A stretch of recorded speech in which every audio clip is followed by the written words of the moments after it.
Okay. என் screen எல்லாருக்கும் கிளியரா விசிபிளா இருக்குதா? நான் ஸ்கிரீன் ஷேர் பண்ணும் போது நீங்க செட் பாக்ஸை யூஸ் பண்ண வானம். நீங்க செட் பாக்ஸை யூஸ் பண்ணா திரும்ப நான் இருக்கிற இடத்துல இருந்து பெட் போய் ஜூம் ஓபன் பண்ணி அதுல செட்டுக்கு போனாதான் உங்களோட செட் எனக்கு காட்டும். அதால நான் ஸ்கிரீன் ஷேர் பண்ணும் போது கட்டாயம் அன்மியூட் பண்ணி ஆன்சர் தர்றதுக்கு ட்ரை பண்ணுங்க. என் ஸ்கிரீன் எல்லாருக்கும் கிளியரா விசிபிளா இருக்குதா? யாராச்சும் ஒரு ஆன்சர் பண்ணுங்க பாப்போம். ஓம் சார் விசிபிள் இருக்குது. ஓகே. ஸ்கிரீன் ஷேர் ஆகும் போது நான் கதைக்கிறதுல ஏதாச்சும் உங்களுக்கு கேட்கறதுல ப்ராப்ளம் இருக்குதா? பிரேக் ஆகுற மாதிரி இல்லைன்னா ஸ்ட்ரக் ஆகுற மாதிரி? No sir. ஓகே, அப்ப ஸ்டார்ட் பண்ணுவோம். எங்கட ஃபர்ஸ்ட் கிளாஸ். சரி, தேர்ஸ்டே ஓரியன்டேஷன் நடந்து இன்னைக்கு ஃபர்ஸ்ட் கிளாஸ் ஸ்டார்ட் பண்ண போறோம். ஓகே தானே? அப்ப கிளாஸ்க்குள்ளால போகும் போது எங்கட கிளாஸ்ல மெயினா 2 ரூல்ஸ் இருக்குது. 2 ரூல்ஸ் இருக்குது. கட்டாயம் அது எல்லாரும் ஃபாலோ பண்ணியே ஆக வேண்டிய 2 ரூல்ஸ். சரிதானே? அப்ப ஸ்டார்ட்ல கிளாஸ்ட ரூல்ஸ பார்ப்போம்.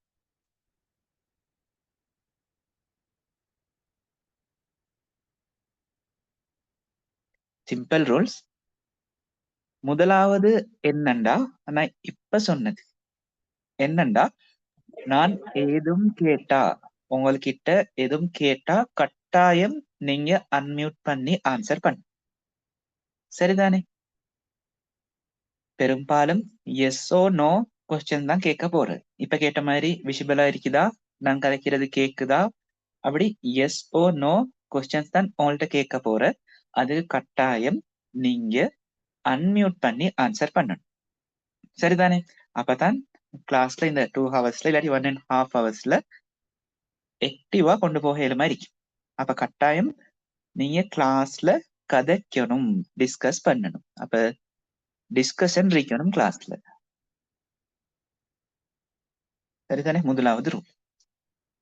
அடுத்தது ரெண்டாவது, நீங்க ஜூம்ல ஜாயின் ஆனதும், கிளாஸ்க்கு ஜாயின் ஆனதும் உங்களோட நேம்ஸ ரீநேம் பண்ணிக்கொள்ளணும். உங்களோட நேம ரீநேம் பண்ணிக்கொள்ளணும். எப்படின்னா, நீங்க எங்களுக்கு சப்மிட் பண்ண ஃபார்ம்ல நீங்க டைப் பண்ணி அனுப்பியிருப்பீங்க தானே வாட்ஸ்அப்ல ஃபார்ம் உண்டு. அதுல உங்களோட லாஸ்ட் ஐடியில உள்ள 4 டிஜிட், சரியா? உங்களோட ஐடி நம்பர்ல உள்ள லாஸ்ட் 4 டிஜிட் சும்மா சொல்லுவோம். இப்ப நான் கிளாஸ்ல ஜாயின் ஆகிறேன், ஏண்ட என்ஐசி நம்பர்ல லாஸ்ட் 4 டிஜிட் இருக்கு தானே சொல்லுவோம். அது ஏண்ட லாஸ்ட் 4 டிஜிட் என்ன? 1 2 3 4. சரிதானே? அப்ப இது என்ன முதலாவது நீங்க கொடுக்கணும்? ஐடியில லாஸ்ட் 4 டிஜிட்ஸ். அதோட உங்களோட போன் நம்பர்ட லாஸ்ட் 4 டிஜிட்ஸ் சொல்லுவோம். ஏண்ட முடியுது எப்படின்னா 6789. அப்ப நான் கிளாஸ்ல ஜாயின் ஆகிறதோட ஏண்ட நேம இந்த ஃபார்மேட்டுக்கு மாத்தி கொள்றேன். சரிதானே? அப்ப குயிக்கா எல்லாரும் சேஞ்ச் பண்ணுங்க பாப்போம். முதலாவது 4 டிஜிட்ஸ் என்னன்னா உங்களோட என்ஐசிட last 4 digits.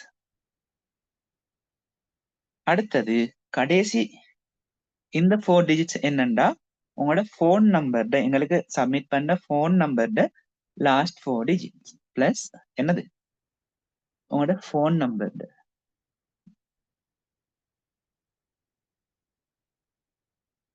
Last 4 digit.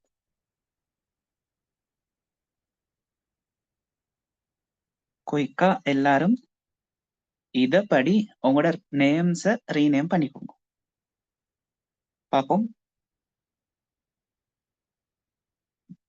Okay, good.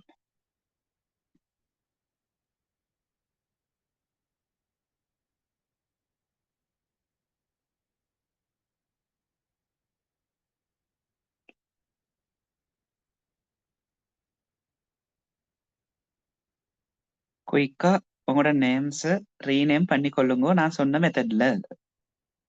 First 4 digits உங்களோட ஐடி நம்பர்ட என்ஐசி நம்பர்ட லாஸ்ட் 4 டிஜிட்ஸ். அடுத்தது உங்களோட ஃபோன் நம்பர்ட 4 டிஜிட்ஸ். எந்த இடத்துலயும் உங்களோட பேரை மென்ஷன் பண்ண வேணாம். சரியா? இந்த ஃபெஸ்ட்டுக்கு ஃபுல் ஸ்டாப் கொண்டு வச்சிருக்கிற ஸ்டூடெண்ட் மாத்தி கொள்ளுங்கோ. குயிக்கா, டைம் எடுக்க தேவையில்லை கூடுதலா.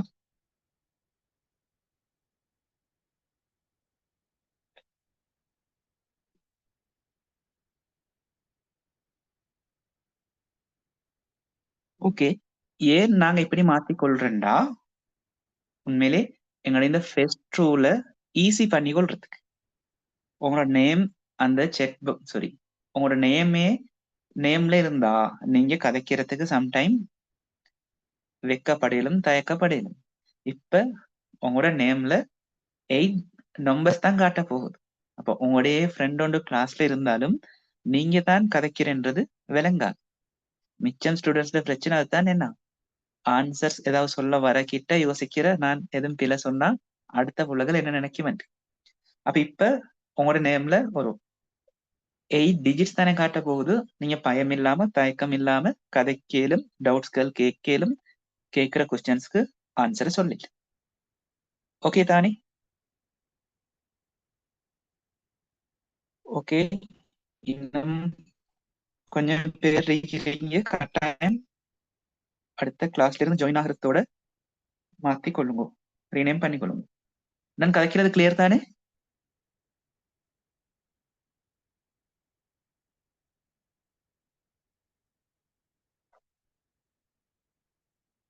எங்க என்னோட ஃபெஸ்ட் ரூல்? நான் கதைக்கிறது கிளியர் தானே? ஆம் சார், கிளியர். கிளியர் தானே? ஓகே, ஸ்கிரீனும் விசிபிளா இருக்கு தானே? கிளியரா? ஓ சார். ஓகே, டெஸ்ட் பண்ணி பார்த்து எங்களோட ஃபெஸ்ட் ரூலை ஃபாலோ பண்றீங்களான்னு, நேம்ல போய் பார்த்த இந்த ரூலை ஃபாலோ பண்றீங்களான்னு கேட்டு பார்க்கறதால இந்த ஃபெஸ்ட் ரூலை நீங்க ஃபாலோ பண்றது பார்த்து. சரி, அப்ப லாஸ்ட் ஓரியன்டேஷன்ல மிச்சம் கதைக்க கிடைக்கல, டைம் கொஞ்சமா இருந்ததால சரிதானே? இப்பயும் கதைச்சு கொண்டே கொஞ்சம் கொஞ்சமா எங்களோட சிலபஸ் உள்ளுக்கு போகும். சரிதானே? அப்ப குயிக்கா சொல்லுங்க, நீங்க எந்த கோர்ஸை ஃபாலோ பண்றதுக்காக இன்றைக்கு கிளாஸ்ல ஜாயின் ஆகிருக்கீங்க? குயிக்கா சொல்லுங்க, எங்களோட கோர்ஸ்ட டைட்டில் என்ன? Diploma in pharmacy. Okay, diploma in ஃபார்மசின்றது எங்களுக்கு செகண்டா கிடைக்க போறது. இந்த எக்ஸாம்ல சிட் பண்ணி முடிஞ்சு நீங்க பாஸ் ஆகுறதோட கிடைக்கிற ஃபர்ஸ்ட் சர்டிபிகேட்ல உள்ள நேம் என்ன? Efficiency in pharmacy. Very good. Efficiency in pharmacy. சரியா? இந்த டைட்டிலுக்காகத்தான் நாங்க படிக்க போறோம். இதுதான் எங்களுக்கு கிடைக்கிற ஃபர்ஸ்ட் சர்டிபிகேட். இந்த கோர்ஸ் சக்சஸ்ஃபுல்லா கம்ப்ளீட் பண்ணினா. சக்சஸ்ஃபுல்லா கம்ப்ளீட் பண்றதுன்றது என்ன மீனிங்? ஃபைனலா உங்களுக்கு நடக்கிற எக்ஸாம்ல 50 ஓ மோர் தென் 50 நீங்க ஸ்கோர் பண்றதால இந்த டைட்டில்ல இந்த சர்டிபிகேட்டை obtain பண்ணிக்கொள்ள இயலும். எங்கிருந்து? குயிக்கா சொல்லுங்க, இந்த சர்டிபிகேட் உங்களுக்கு யாரு தர போற?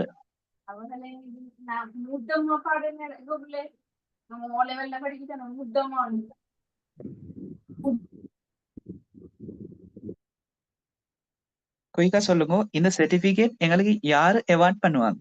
யாருகிட்ட இருந்து சர்டிபிகேட் கிடைக்கும்? SLMC ல இருந்து. ஓம், எஸ்எல்எம்சின்றதை விட எஸ்எல்எம்சிக்கு முன்னாடி சிஎம்சி. சொல்லுங்க, சிஎம்சிசில விரிவாக்கம் என்ன?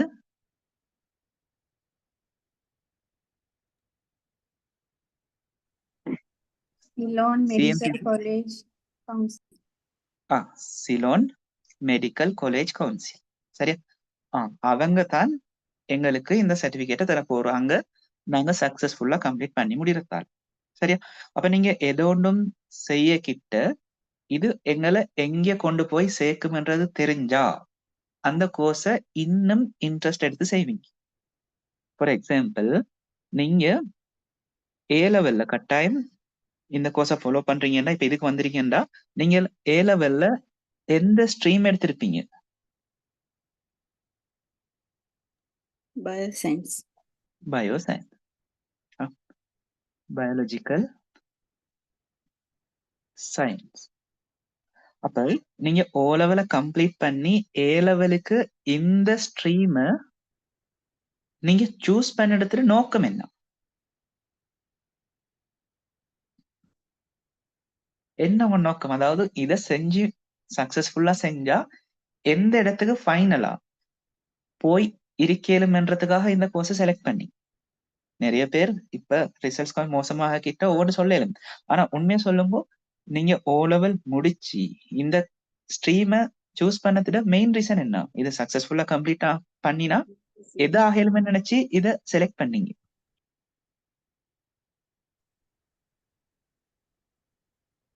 Doctor. இதுல சொல்ல போனா அதுதானே உண்மை. மெடிசின் செய்யணும், மெடிக்கல் ஃபேக்கல்ட்டிக்கு என்டர் ஆகணும், இல்லண்டா இன்னும் சிம்பிளா சொல்றேன்னா ஒரு டாக்டர் ஆகணும். சரிதானே? அப்ப டாக்டர் ஆகணும்ன்றதுக்காக தான் நீங்க ஏ லெவல்ல கஷ்டப்பட்டு சில ஸ்டூடெண்ட்ஸ் 2 இயர்ஸ், அதாவது ஃபர்ஸ்ட் சைட்ல இந்த கோர்ஸ்க்கு வந்த பிள்ளைகள் கிட்டத்தட்ட 2ல இருந்து 3 இயர்ஸ் ஏ லெவல் பயாலஜிக்கல் சயின்ஸை படிச்சிருப்பீங்க. செகண்ட் சைண்டா 3 to 4 இயர்ஸ். தேர்ட் சையும் செஞ்சுட்டு இந்த கோர்ஸுக்கு நீங்க இப்பதான் வந்திருக்கீங்கன்னா கிட்டத்தட்ட 5 இயர்ஸ் இந்த ஏ லெவல் செஞ்சிருப்பீங்க. 5 to 6 இயர்ஸ் இந்த ஏ லெவல் மட்டும் பயாலஜிக்கல் சயின்ஸை செஞ்சிருப்பீங்க. என்ன நோக்கம்? எப்படியாச்சும் இந்த டைட்டில் எடுத்துக்கொள்றது, டாக்டர் என்ற டைட்டில் எடுத்துக்கொள்றதுக்காக. அப்ப எங்களுக்கு தெரியும் இதுல வேர்க், டாக்டர்ன்றதுல வேர்க் தெரியும். அதால தான் இந்த 2 இயர்ஸோ இல்லைன்னா 3 இயர்ஸோ 4 இயர்ஸோ நாங்க கஷ்டப்பட்ட இதுல வேர்க் தெரிஞ்சதால தான். இல்லைன்னா இதுல வேர்க் எங்களுக்கு தெரியலண்டா நாங்க இந்த 2 இயர்ஸோ 3 இயர்ஸோ 4 இயர்ஸோ கஷ்டப்பட்டிருக்க மாட்டோம். சரிதானே? அப்ப அதே மாதிரி சொல்லுங்க, இந்த கோர்ஸும் உங்களுக்கு ஃபைனலா எந்த இடத்துக்கு போய் நிக்கலும்னு தெரிஞ்சாதான் உங்களுக்கு இந்த கோர்ஸை இன்ட்ரெஸ்ட் எடுத்து அதே நேரம் ஃபைனல் ஸ்டேஜ்ல வேர்க் தெரிஞ்சா இன்னும் நீங்க கஷ்டப்பட்டு செய்வீங்க. அப்படித்தானே? இப்போ உங்களுக்கு பயாலஜிக்கல் சயின்ஸ் கிட்ட பிசிக்ஸ் சம்டைம் கஷ்டமா இருந்திருக்கணும், ஸ்டூடெண்ட்ஸ்க்கு கெமிஸ்ட்ரி கஷ்டமா இருந்திருக்கணும், சில பிள்ளைகளுக்கு பயாலஜி கஷ்டமா இருந்திருக்கணும். அப்படி அந்த கஷ்டத்தை தாண்டி கஷ்டத்தை எடுத்துக்கொண்டு படிக்கிறதுக்கு ரீசன் இந்த ஃபைனல் டெஸ்டினேஷன். அப்படித்தானே? அப்ப இப்ப சொல்லுங்க, நாங்க இந்த கோர்ஸை ஃபாலோ பண்ணி மேக்சிமம் எந்த இடத்துக்கு போக?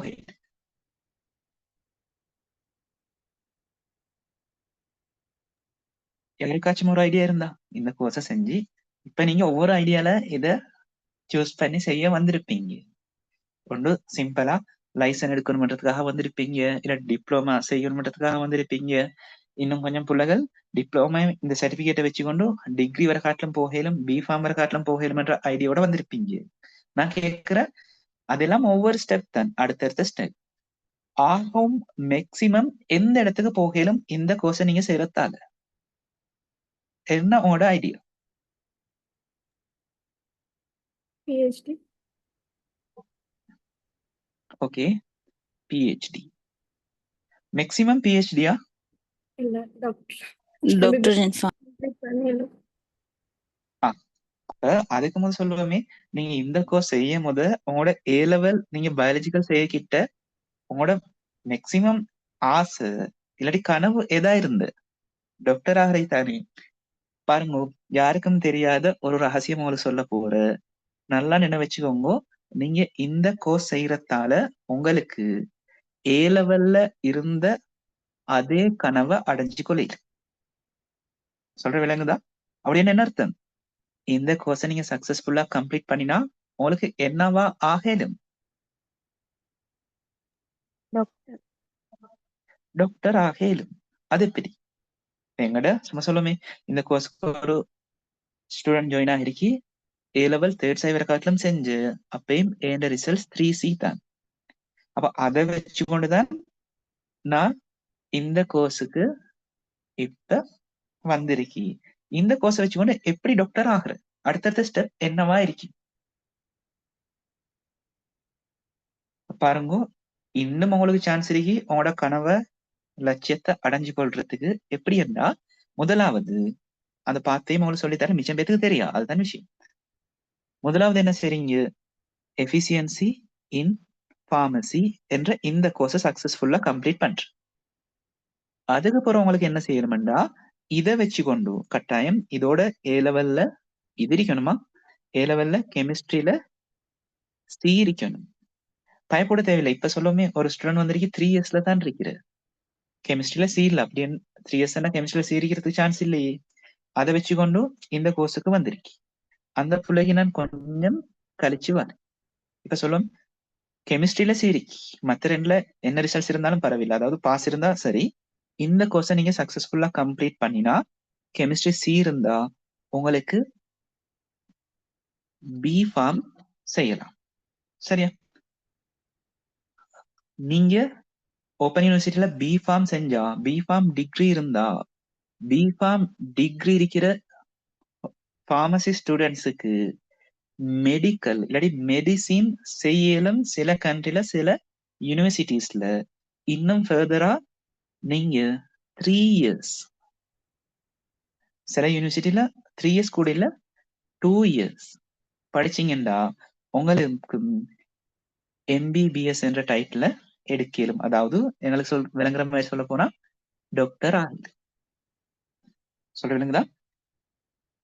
ஸ்ரீலங்கால யூனிவர்சிட்டி செலக்ட் ஆகி மெடிக்கலுக்கு போகணும்னா மேக்சிமம் ரிசல்ட்ஸ் வந்து இருக்கணும். சரி இல்ல என்கிட்ட ஆகவும் நார்மலா கெமிஸ்ட்ரி சியோட அடுத்த 2 சப்ஜெக்ட்ல நார்மல் பாஸ் இருந்தாலும் உங்களுக்கு டாக்டர் ஆகிடும். அடுத்த கேள்வி வரும், இதுக்கு நிறைய செலவாகுமான். உண்மையில சொல்ல போனா இல்ல. நீங்க இவ்வளத்துலயும் செலவு பண்ண வேண்டிய இடம் ஒரே ஒரு இடம், அதுவும் இந்த கோர்ஸுக்கு மட்டும். சரியா? இந்த கோர்ஸ் கம்ப்ளீட் பண்ணினா தானே உங்களுக்கு பி ஃபார்ம் போகலும். அப்படின்னா இந்த கோர்ஸ் கம்ப்ளீட் ஆகுறதோட உங்களுக்கு சர்டிபிகேட், அதே நேரம் ஃபார்மசி லைசன்ஸ் கிடைச்சிரும். சரியா? இந்த ஃபார்மசி லைசன்ஸ் உங்களுக்கு ரெண்ட் கொடுத்து இல்லைன்னா இந்த ஃபார்மசி லைசனை வச்சு நீங்க ஃபார்மசி வந்து ஓபன் பண்ணி அதுல வர ப்ராஃபிட்ல இன்னொரு கணக்கு ஒதுக்கினாலே உங்களுக்கு பி ஃபார்ம் செய்யலாம். சரியா? பி ஃபார்ம் செய்யலாம் ஓப்பன் யூனிவர்சிட்டியில. பெரிய ஒரு கணக்கு போக போறது இல்லை. இப்ப இந்த பி ஃபார்ம் நீங்க முடியறதோட இதுல நல்ல ஜிபிஏ ஒன்று இருந்தா, சரியா, நல்ல கிளாஸ் ஒன்று இருந்தா, இதை நீங்க ஓரளவு நல்லா செஞ்சீங்கன்னா அந்த ஜிபிஏ வச்சு கொண்டு இந்த யூனிவர்சிட்டிஸ்க்கு உங்களுக்கு அப்ளை பண்ணிடும். அப்படி அப்ளை பண்ணி நீங்க செலக்ட் ஆக கிட்ட அவங்க உங்களுக்கு பே பண்ணி இந்த டிகிரி ஆஃபர் பண்ணுவாங்க. சொல்லலங்கதா? அப்ப பெரிய செலவு ஒன்று வரப்போற இல்ல.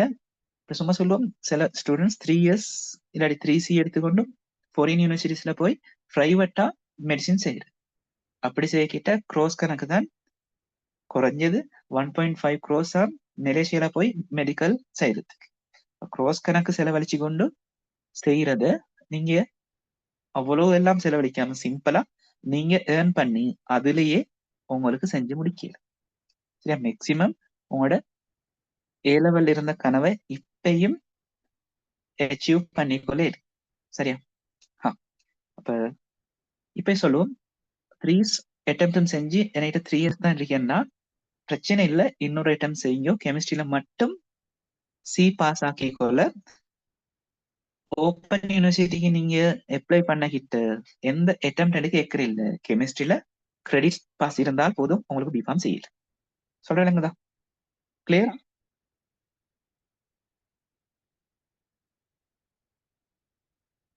நான் கதைக்கிறது கிளியரா கேக்குதா? Sir okay. அப்ப இங்க சில ஆட்களுக்கு இப்ப சில ஸ்டூடெண்ட்ஸ்க்கு என்ன எம்பிபிஎஸ் செய்ய விருப்பம் இல்லை. அப்படியாண்டா நீங்க சொன்ன மாதிரி இந்த பிஹெச்டி லெவலுக்கு போகலும் அது அடுத்த பாத்து பிஃபார்ம்ல இருந்து எம் ஃபார்ம், அடுத்தது பிஹெச்டி லெவலுக்கும் போகலும். சொல்லுங்கதான். அப்ப எங்களுக்கு இப்பதான் இந்த கோர்ஸே சரியா விளங்குது. இதை வச்சு இன்னும் நிறைய பார்த்திருக்கிறன்றது விளங்கி கொள்ளுங்க. சரியா? மிச்சம் ஏ லெவல் பயாலஜிக்கல் சயின்ஸ் செஞ்ச ஸ்டூடெண்ட்ஸுக்கு இந்த விஷயம் தெரியா. எப்படியாச்சும் யூனிவர்சிட்டியில ஏதாச்சும் கிடைக்கிற கோர்ஸ் ஒன்று செஞ்சு அதுக்காக ஏதாவது ஒன்று செய்வோம்ன்ற ஐடியால கிடைக்கிற கோர்ஸுக்கு அப்ளை பண்ணிட்டு கேம்பஸ்ல 3 இயர்ஸ் இல்லாட்டி 4 இயர்ஸ் அதுக்கு ஒரு ஜொப்பை தேடி கிட்டத்தட்ட ஒரு 2 and 3 இயர்ஸ் சும்மா செலவழிஞ்சிட்டு போகும் காலம். ஆனா இது அப்படி இல்லை. நான் கேரண்டி பண்ணியே சொல்றேன், நீங்க இந்த கட்டத்தை தாண்டினாலேயே உங்களுக்கு ஜாப் இருக்கும். இல்லைண்டா உங்களுக்கு இன்னொரு ஆளுக்கு ஜாப் கொடுக்க வேண்டிய லெவலுக்கு வரையும். நீங்க நார்மலா சின்ன ஒரு கம்யூனிட்டி ஃபார்மசி ஓபன் பண்ணாலேயே அதுல ஒரு 2 பேரை நீங்க ஆள் வேலைக்கு எடுத்து நீங்க ஓனரா இருந்து முன்னுக்கு போகல. சரியா? ஜஸ்ட் இந்த ஸ்டெப் மட்டும் கம்ப்ளீட் பண்ணாலே சரியா? அது இல்லாம அதையும் தாண்டி இன்னும் டாப் லெவலுக்கு போகல. இப்ப எம்ஃபார்ம் எல்லாம் செய்ய கிட்ட நீங்க கிளினிக்கல் ஃபார்மசிஸ்ட் ஒரு ஃபீல்டு இருக்கு. அதெல்லாம் செஞ்சா அவ்வளவு வேர்த். சரி, கனடா கவர்மெண்ட் ஒரு ரூல் போட்டிருக்கு என்னன்னா, ஒரே ஃபிளைட்ல 2 கிளினிக்கல் ஃபார்மசிஸ்டுக்கு ட்ராவல் பண்ணலாம், ஃப்ளை பண்ணலாம். சரியா? பாருங்க, 2 டாக்டருக்கு இல்ல, 2 மினிஸ்டருக்கு இல்ல, 2 கிளினிக்கல் ஃபார்மசிஸ்டுக்கு. ஏனண்டா அப்படி அப்படி போகிட்ட ஃபிளைட்ல ஏதாவது ஒரு ஆக்சிடென்ட் ஆகினா ஒரே தடவையில அந்த நாடு 2 கிளினிக்கல் ஃபார்மசிஸ்ட இழக்க தயார் இல்லைன்றதால அந்த ரூலை போட்டு வச்சிருக்கு. அப்ப விளங்கியவங்க இதுல வெறுத்த என்ன மாதிரி. சரி, போதும் இதுக்கு இன்ட்ரடக்ஷன். போக போக கதப்போம், கொஞ்சம் கொஞ்சமா சப்ஜெக்டுக்கு போகும்.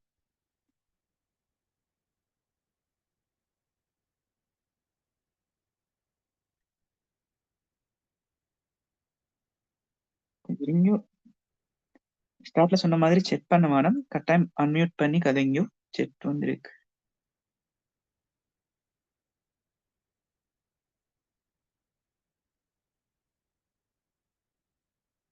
கட்டாயம் அன்மியூட் பண்ணி கதைங்க.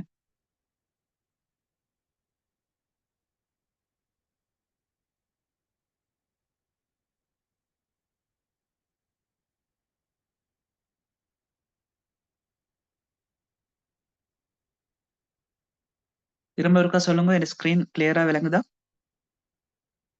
Yes, sir. ஓகே, யாராச்சும் ஒரு ஆள் ரீட் பண்ணுங்க. நாங்க இன்றைக்கு என்னத்தை பார்க்க போறோம்? இன்னைக்கு பார்க்க போற சப்ஜெக்ட் ஹெடிங் என்ன? Introduction to Pharmaceutical Science. அதுதான் உங்களுக்கு விசிபிள் ஆயிட்டு இருக்கு. Introduction to pharmaceutical science.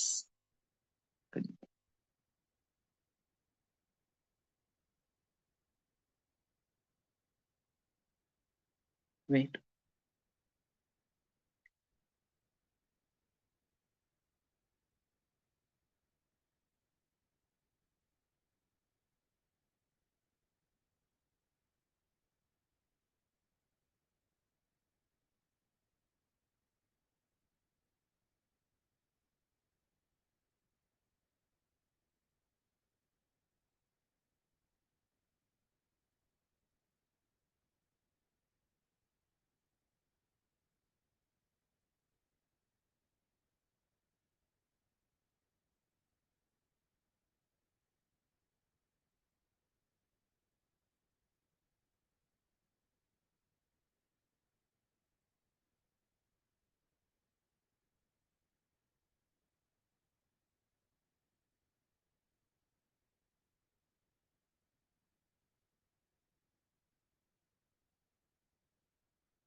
Okay சொல்லுங்க.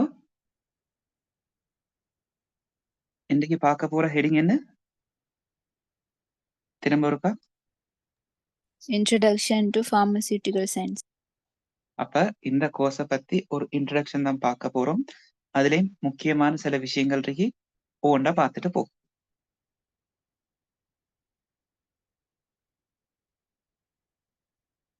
அப்ப இந்த கோர்ஸை நாங்க கம்ப்ளீட் பண்ணதும், சக்சஸ்ஃபுல்லா கம்ப்ளீட் பண்ணதும் எங்களுக்கு கிடைக்கிற டைட்டில் என்ன?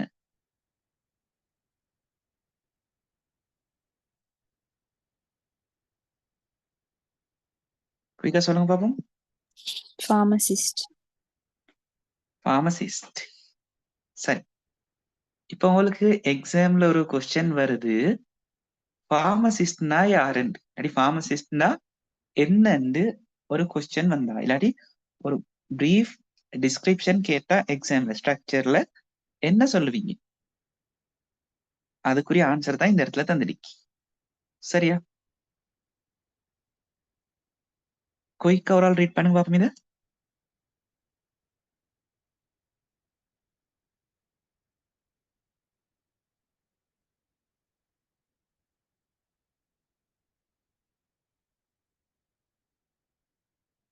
குயிக்கா ஒரு ஆள் ரீட் பண்ணுங்க இந்த முதலாவது point. Pharmacist is one who is educated on pharmaceutical sciences and licensed to practice pharmacy.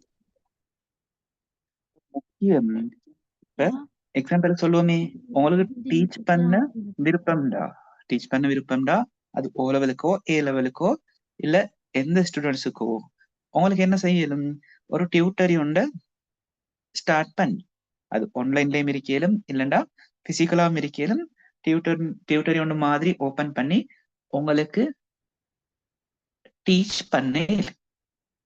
சரியா? இதே நான் கேட்கிற, உங்களுக்கு விருப்பம் என்ன? டாக்டர் ஆகி மெடிசின் கொடுக்க. சொல்லுங்க, ஏழுமா உங்களுக்கு நினைச்ச மாதிரி ஒரு இடத்துல டிஸ்பென்சரி ஓபன் பண்ணி மருந்து கொடுக்க, பிரெஸ்கிரைப் பண்ண இல்லைண்டா டயக்னோஸ் பண்ண உங்களுக்கு ஏழுமா?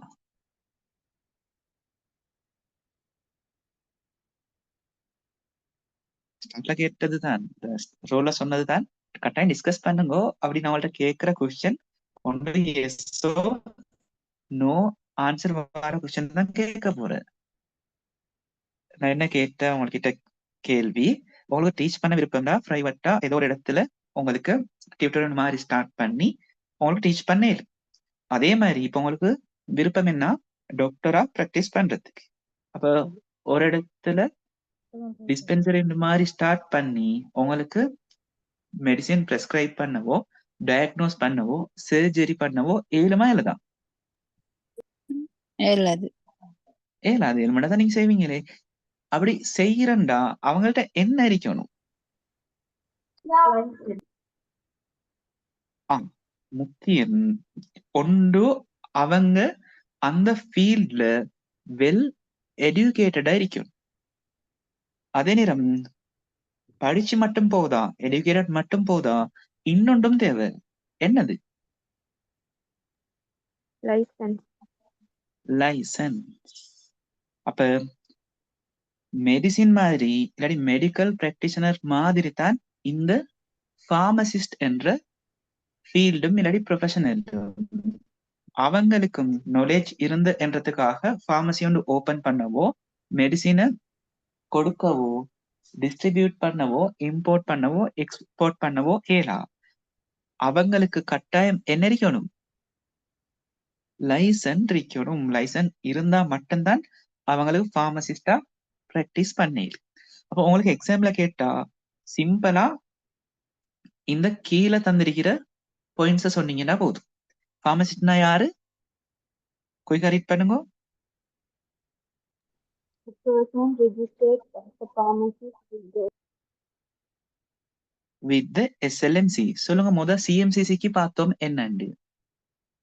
இப்ப சொல்லுங்க எஸ்எல்எம்சிண்டா?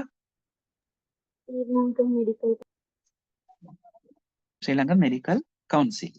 அப்ப யாருக்கு ஃபார்மசிஸ்டா பிராக்டிஸ்? Sri Lankan medical council. சொல்லுங்க, யாருக்கு ஃபார்மசிஸ்டா ஒர்க் பண்ணலும்? யாரு எஸ்எல்எம்சில ரெஜிஸ்டர் பண்ணிருக்காங்களோ யாரு எஸ்எல்எம்சில ஃபார்மசிஸ்டா ரெஜிஸ்டர் பண்ணிருக்கோ அவங்களுக்கு தான் ஃபார்மசிஸ்டா ஒர்க் பண்ணலும் பிராக்டிஸ் பண்ணிடு. இப்ப கேக்குறேன், நீங்க ஏ லெவல் செஞ்சிருக்கிறீங்க, உங்களுக்கு எஸ்எல்எம்சில போய் ஒரு ஃபார்மசிஸ்டா ரெஜிஸ்டர் ஆகலுமா?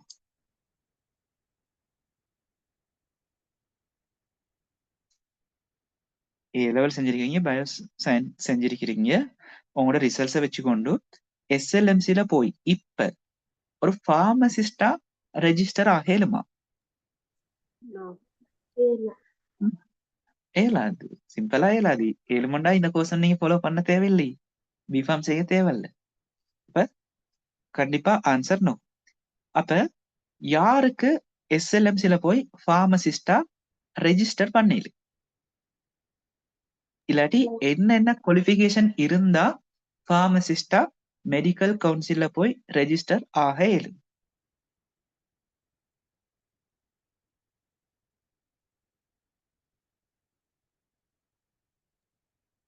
ஏதாவது idea?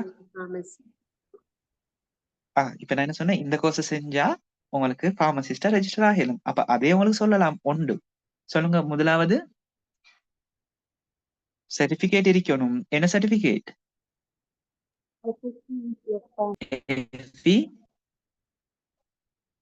Efficiency in in pharmacy. Pharmacy என்ற சர்டிபிகேட்.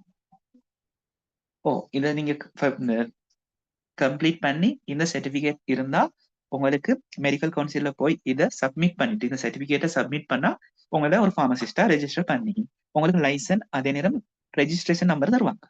மெடிக்கல் கவுன்சில்ல தான் லைசன்ஸ் தரப்போறோம். சரி, அப்ப அடுத்தது இந்த கோர்ஸ் செய்யற ஆட்களுக்கு மட்டுமா ஃபார்மசிஸ்டா ரெஜிஸ்டர் ஆகல? அப்படியா? அப்ப வேற யாருக்கு? யூனிவர்சிட்டியில bachelor of pharmacy degree complete ஆகுது. யூனிவர்சிட்டியில போய் நீங்க ஹேண்ட் புக்ல பாத்திருப்பீங்க, பி ஃபார்ம் ஒரு டிகிரி இருக்கு, பேச்சுலர் ஆஃப் ஃபார்மசி என்று ஒரு டிகிரி இருக்கு.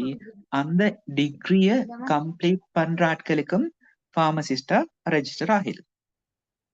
வேற யாராவது கேட்டகரிஸ் இருக்கா?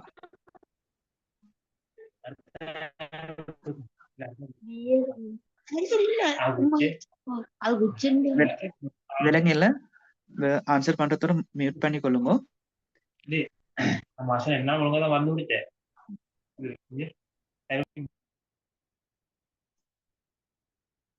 குயிக்கா சொல்லுங்க. இந்த 2 கேட்டகரிக்கு மட்டுமா ஃபார்மசிஸ்டா ரெஜிஸ்டர் ஆகலும் எஸ்எல்எம்சில?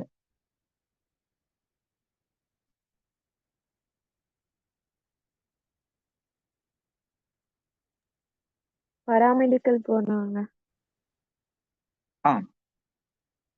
உண்மையிலே இதுக்கு முன்னாடி இருந்த லாஸ்ட் இயரோட காட்டிலும் இருந்த ஒரு சான்ஸ் தான் பெராமெடிக்கல்ல போய் ஃபார்மசி கோர்ஸ் இருக்கு. பெராமெடிக்கல் உள்ளுக்கும் அதுவும் இசட் ஸ்கோரை வச்சுதான் எடுப்பாங்க.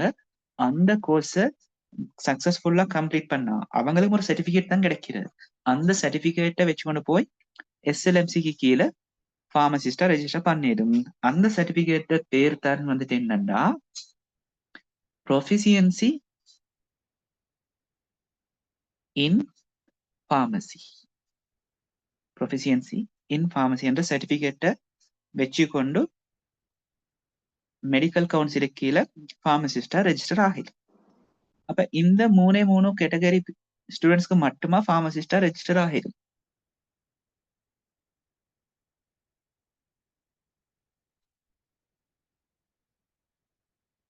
சரி, மிச்சம் யோசிக்க தேவையில்லை. இப்பைக்கு மெயினா இது 2 பேருக்கு தான் இருக்கு.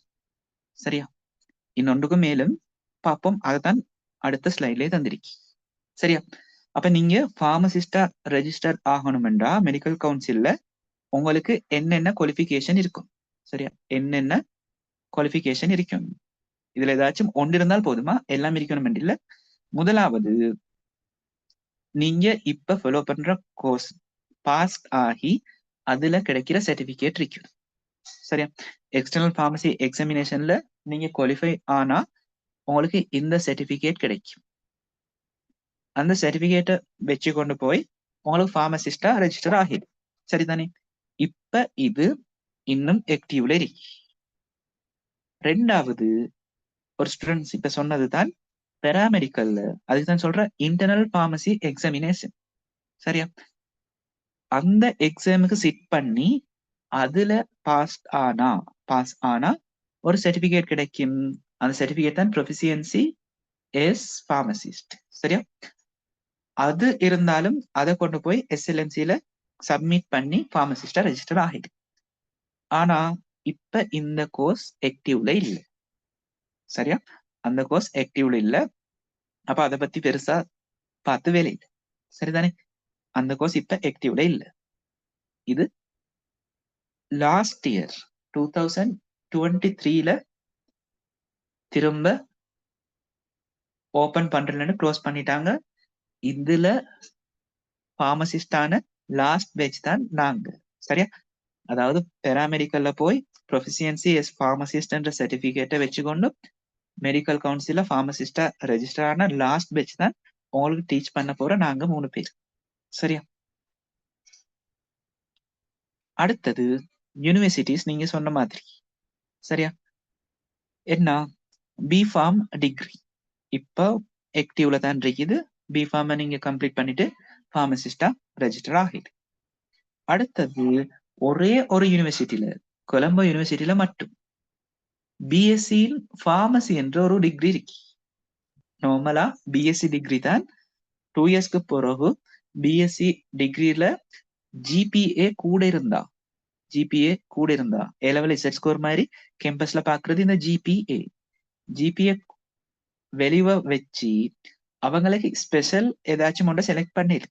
சரி, அப்ப பயாலஜிக்கல் சயின்ஸ் நீங்க செஞ்சு, நான் சொல்றேன் யூனிவர்சிட்டியில பயாலஜிக்கல் சயின்ஸ் அதாவது பிஎஸ்சி செஞ்சு அதுல 2 இயர்ஸ்க்கு பிறகு உங்களோட ஜிபிஏ மேக்சிமமா இருந்தா உங்களுக்கு பார்மசி என்ற ஃபீல்ட்ல ஸ்பெஷல் செய்யுது.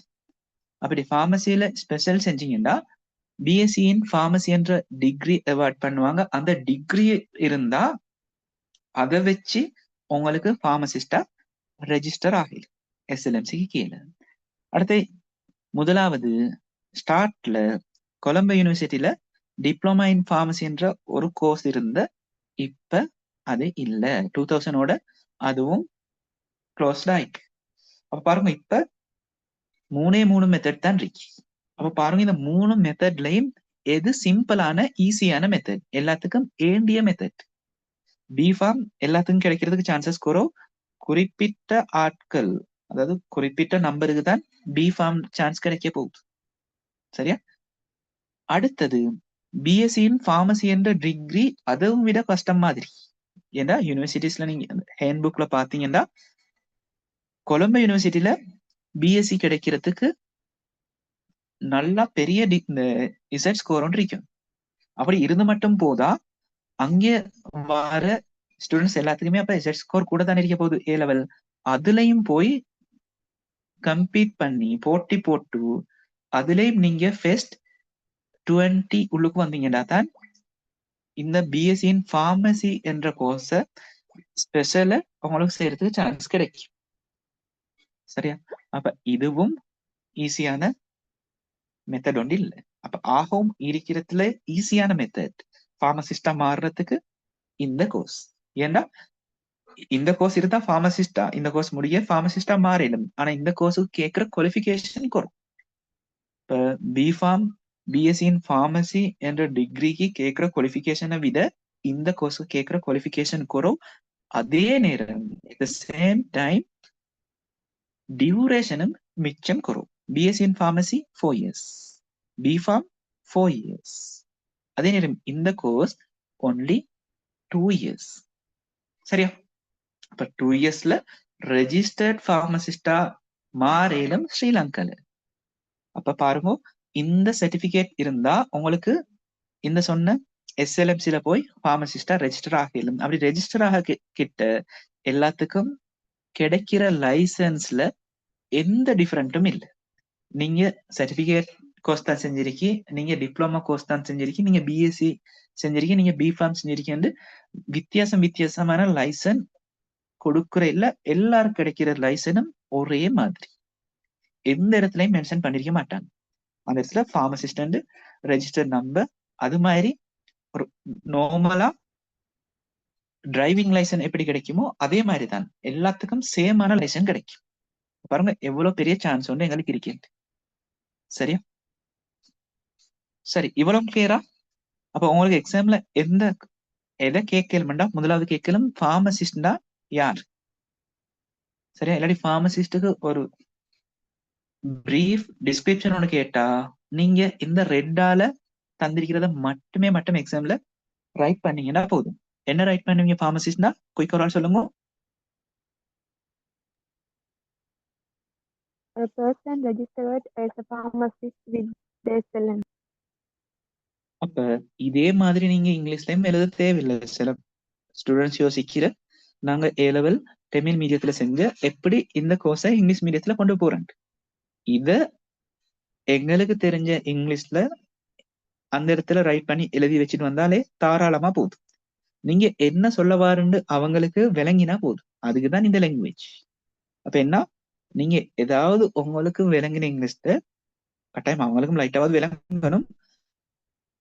மெடிக்கல் கவுன்சிலுக்கு கீழே பார்மசிஸ்டா ரெஜிஸ்டர் பண்ணின ஆட்களுக்கு தான் நாங்க பார்மசிஸ்ட் சொல்றது எழுதி வச்சா போதும். சரியா இங்கிலீஷ்ல. அப்ப இதே ஃபார்முக்கு இதே ஆர்டருக்கு இருக்கணும் இல்ல.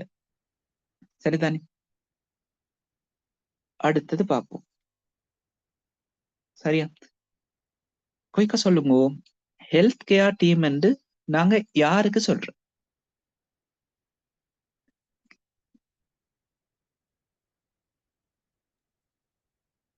மெடிக்கல் ஃபீல்டில் இருக்கும். Medical field. அதை விட இன்னும் ஈஸியா நல்லமா சொல்றேன்டா, ஹெல்த் டிபார்ட்மெண்டோட. சரியா? ஹெல்த் டிபார்ட்மெண்டோட சம்பந்தப்பட்ட அவ்வளவு பேத்துக்கும் சொல்ற ஹெல்த் கேர் டீம். சரியா?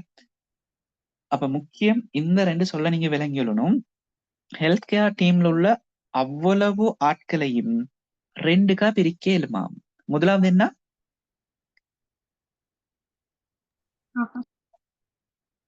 குயிக்கா ஹெல்த் கேர் டீம் ப்ரொஃபஷனல்ஸ். அடுத்தது ஸ்கில்ட் ஓ அன்ஸ்கில்ட் பர்சன்ஸ். சரியா? இப்ப நான் உங்ககிட்ட ஒரு கேள்வி கேட்கிறேன். 7 மண்டா ஆன்சர் சொல்ல ட்ரை பண்ணுங்க. நீங்க இந்த வேர்டை அடிக்கடி கேட்டுப்பட்டிருப்பீங்க, ப்ரொஃபஷனல், ப்ரொஃபஷனலிசம் என்று. சொல்லுங்க, இந்த ப்ரொஃபஷனல் என்றதும் ஒர்க் இல்லண்டா ஜாப் என்று சொல்றதும் ஒண்டா இல்லாட்டி வித்தியாசமான ரெண்டு வேர்டா?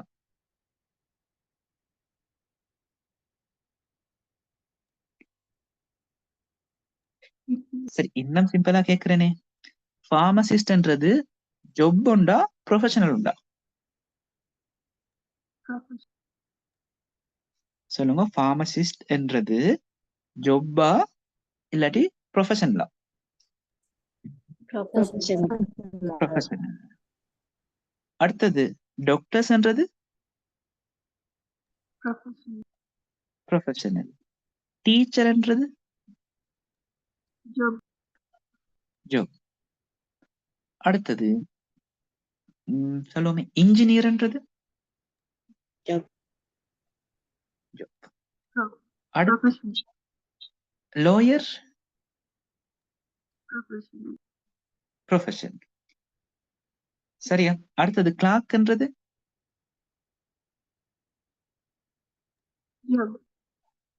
ஜாப். சரி, அடுத்தது போலீஸ்மேன்ன்றது ப்ரொஃபஷனலா ஒர்க்கா ஜாப்? ஒர்க்கோ ஜாப். சரி, அப்ப இதுல நீங்க சொன்னதுல சிலது சரி சிலது பிழை. டீச்சர்ன்றது ஜாப்புக்கு கீழே இல்லாட்டி ஒர்க்கு கீழே வரப்போகுது. அதே நேரம் இன்ஜினியர், லோயர் ப்ரொஃபஷனல்ஸ்க்கு கீழே வரப்போகுது, ப்ரொஃபஷனலுக்கு கீழே வரப்போகுது. அதே நேரம் கிளார்க், டீச்சர், போலீஸ்மேன், ஆர்மி, அது மாதிரி எங்களுக்கு தெரிஞ்ச அடுத்த சும்மா சொல்லாம அடுத்த பெரும்பாலான உங்களுக்கு தெரிஞ்ச வேலை எல்லாம் வரப்போறது ஜாப்புக்கு கீழே. அப்ப இந்த ஜாப்புக்கும் ப்ரொஃபஷனலுக்கும் என்ன டிஃபரெண்ட்?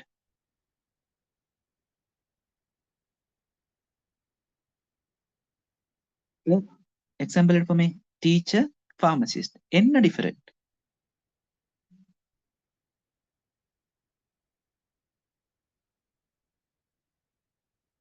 இல்லாட்டி இந்த லோயர், டீச்சர் என்ன டிஃபரெண்ட்?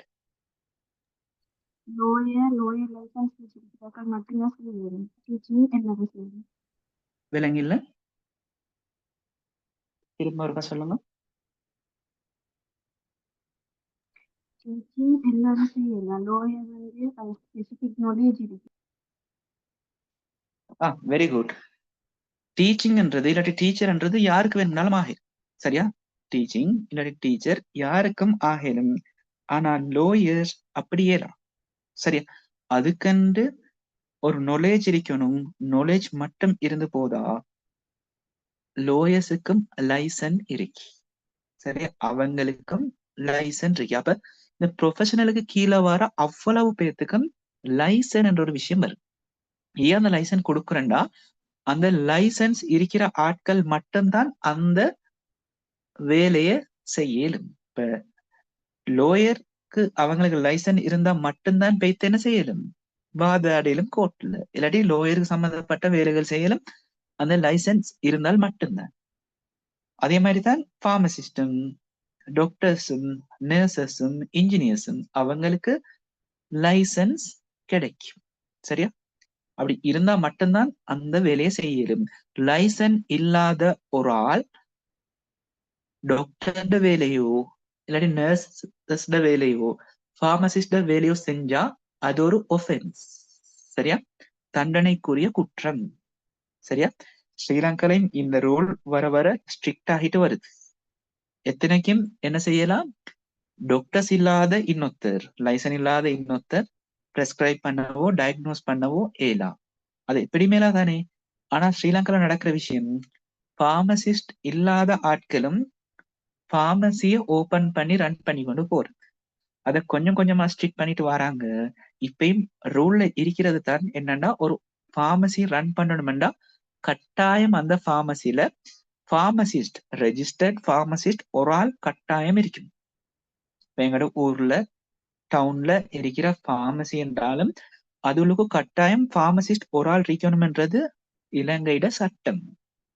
ஆனா மேக்சிமம் அது இன்னும் ஃபாலோ பண்றது இல்ல. நிறைய பார்மசிஸ்ட்ல பார்மசிஸ்ட் ஒரு ஆள் இல்ல. இதுக்கு முன்னாடி அது பெருசா பாக்காட்டியும் இப்ப வர வர ஸ்ட்ரிக்ட் பண்ணிட்டு வராங்க. அப்ப இன்னும் 1 or 2 இயர்ஸ்க்கு தாண்டி போக கிட்ட பார்மசி உள்ளுக்கு கட்டாயம் பார்மசிஸ்ட் ஒரு ஆள் இருக்கணும் அப்படின்னு சொல்ல கிட்ட பார்மசிஸ்ட் டிமாண்ட் இன்னும் கூடிட்டு போகும். சரியா? அப்ப பார்மசிஸ்டுக்கு மட்டும்தான் பார்மசி உள்ளுக்கு மெடிசின்ஸ இஷ்யூ பண்ணேன். அது இல்லாம A level செஞ்சுட்டு இல்லாட்டி O level செஞ்சுட்டு இல்லாட்டி இந்த ஃபீல்ட்ல இருக்கிற ஒரு ஆளுக்கு வந்து மெடிசின்ஸ் இஷ்யூ பண்ண இயலா, பிரெஸ்கிரிப்ஷனோட ரீட் பண்ண இயலா, பார்மசியோட ரன் பண்ண இயலா. முன்னுக்கு ஸ்ட்ரிக்ட் ஆக கிட்ட பார்மசிஸ்ட் டிமாண்ட் இன்னும் கூடிட்டு போக போகுது. உண்மையில பார்மசிஸ்ட வேலை இது மட்டும் இல்ல, நிறைய வேலை இருக்கு. இன்னும் உங்களுக்கு தெரியாத கேள்விப்படாத நிறைய வேலை இருக்கு இந்த பார்மசிஸ்ட். சரிதானே? ஒவ்வொன்றா பார்த்துட்டு போகும். முக்கியம் ப்ரொஃபஷனல்ஸுக்கும் இந்த ஒர்க்கர்ஸுக்கும் உரிய டிஃபரண்டா விளங்கி கொள்ளும். சரிதானே? அப்ப அடுத்து பார்க்க போறதுதான் முக்கியமா இது திரும்ப வரும். நீங்க மேலோட்டமா பார்த்துட்டு போனது இந்த ப்ரொஃபஷன்ன்றது திரும்ப வரும், ப்ரொஃபஷனலிசம்ன்றது திரும்ப வரும். ஏண்டா நாங்க இத படிச்சு முடிய கிட்ட நாங்க ஆகிறது ஒரு ப்ரொஃபஷனலா, ஒர்க்கரா மாறல, ஒரு ப்ரொஃபஷனலா தான் மாற போறோம். அப்ப எங்கட ப்ரொஃபஷனை பத்தி நாங்க தெரிஞ்சு வச்சுக்கணும். சரியா? அப்ப பரமசில டீச்சர்ஸ் மாதிரி இருக்கிற, இப்ப சும்மா சொல்லமே பயாலஜி படிப்பிக்கிற டீச்சர் ஒன்று இருக்கி, அவங்க என்ன பேருக்கு பின்னுக்கால போட்டுற ப்ரொஃபஷனல் பயாலஜி டீச்சர். உண்மையிலே அப்படி போடலாம். ஏன்னா பயாலஜி டீச்சிங்ன்றது ஒரு ப்ரொஃபஷன் இல்ல, ப்ரொஃபஷனல்னு போடலாம். ஆனா எங்களுக்கு சொல்லலும் என்ன, இந்த கோர்ஸை கம்ப்ளீட் பண்ணிருந்தா நாங்க ஒரு ப்ரொஃபஷனல் பார்மசிஸ்ட். சரியா? ப்ரொஃபஷனல் சொல்லவும் தேவையில்லை, பார்மசிஸ்டாவே கட்டாயம் ப்ரொஃபஷனல் தான். டீச்சர்ஸ்க்கு ஒரு நாளும் இந்த ப்ரொஃபஷனல் போட்டு கொள்ளலாம், அவங்க அழகுக்கு போட்டது. சரியா? அப்ப பார்ப்போம் இந்த ப்ரொஃபஷன் பார்க்க கிட்ட, ஒரு ப்ரொஃபஷனலா பார்க்க கிட்ட என்ன விசேஷமான இயல்பு இருக்கு, அவங்களுக்கு என்னென்ன விசேஷமான இயல்பு இருக்குன்னு பார்ப்போம். அப்ப இது முக்கியமா ஞாபகத்துல இருக்கணும், எக்ஸாமுக்கு கேட்குது. குயிக்கா ரீட் பண்ணுங்க ஹெடிங்.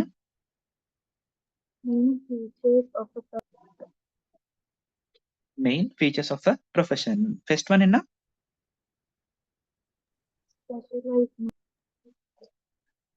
இப்ப நாங்க பார்மசிஸ்டா ஸ்பெஷலைஸ்ட் நாலேஜ், நாங்க பார்மசிஸ்டா இந்த கோர்ஸ் கம்ப்ளீட் பண்ணி ஒரு ப்ரொஃபஷனா வர போறோம். அப்படி வர கிட்ட எங்களுக்கு கட்டாயம் அந்த ப்ரொஃபஷன் பத்திய ஒரு ஸ்பெஷலைஸ்ட் knowledge இருக்கணும். அந்த knowledge எடுக்கிறதுக்காகத்தான் இந்த 2 years பீரியட். இல்லாட்டி இந்த கோர்ஸ் என்னத்துக்கு? அந்த knowledge எடுத்துக்கொள்றதுக்காக. அடுத்தது ரெண்டாவது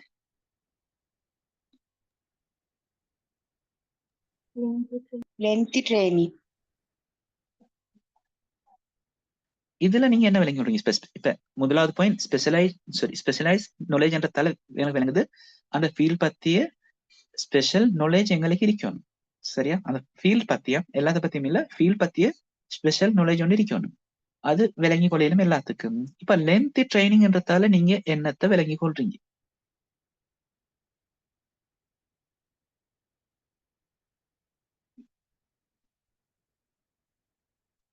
எந்த ப்ரொஃபஷனல் எடுத்தாலும் இந்த லென்த் ட்ரைனிங் இருக்கும். அப்படின்னா என்ன என்ன விளங்கி கொள்றீங்க நீங்க? நீண்ட ட்ரைனிங் உண்டு. அப்படின்னா தொடர்ந்து 6 மந்தோ 1 இயரோ இல்லாட்டி 2 இயரோ ட்ரெயின் ஆகுறதையா சொல்றேன். அப்படியா?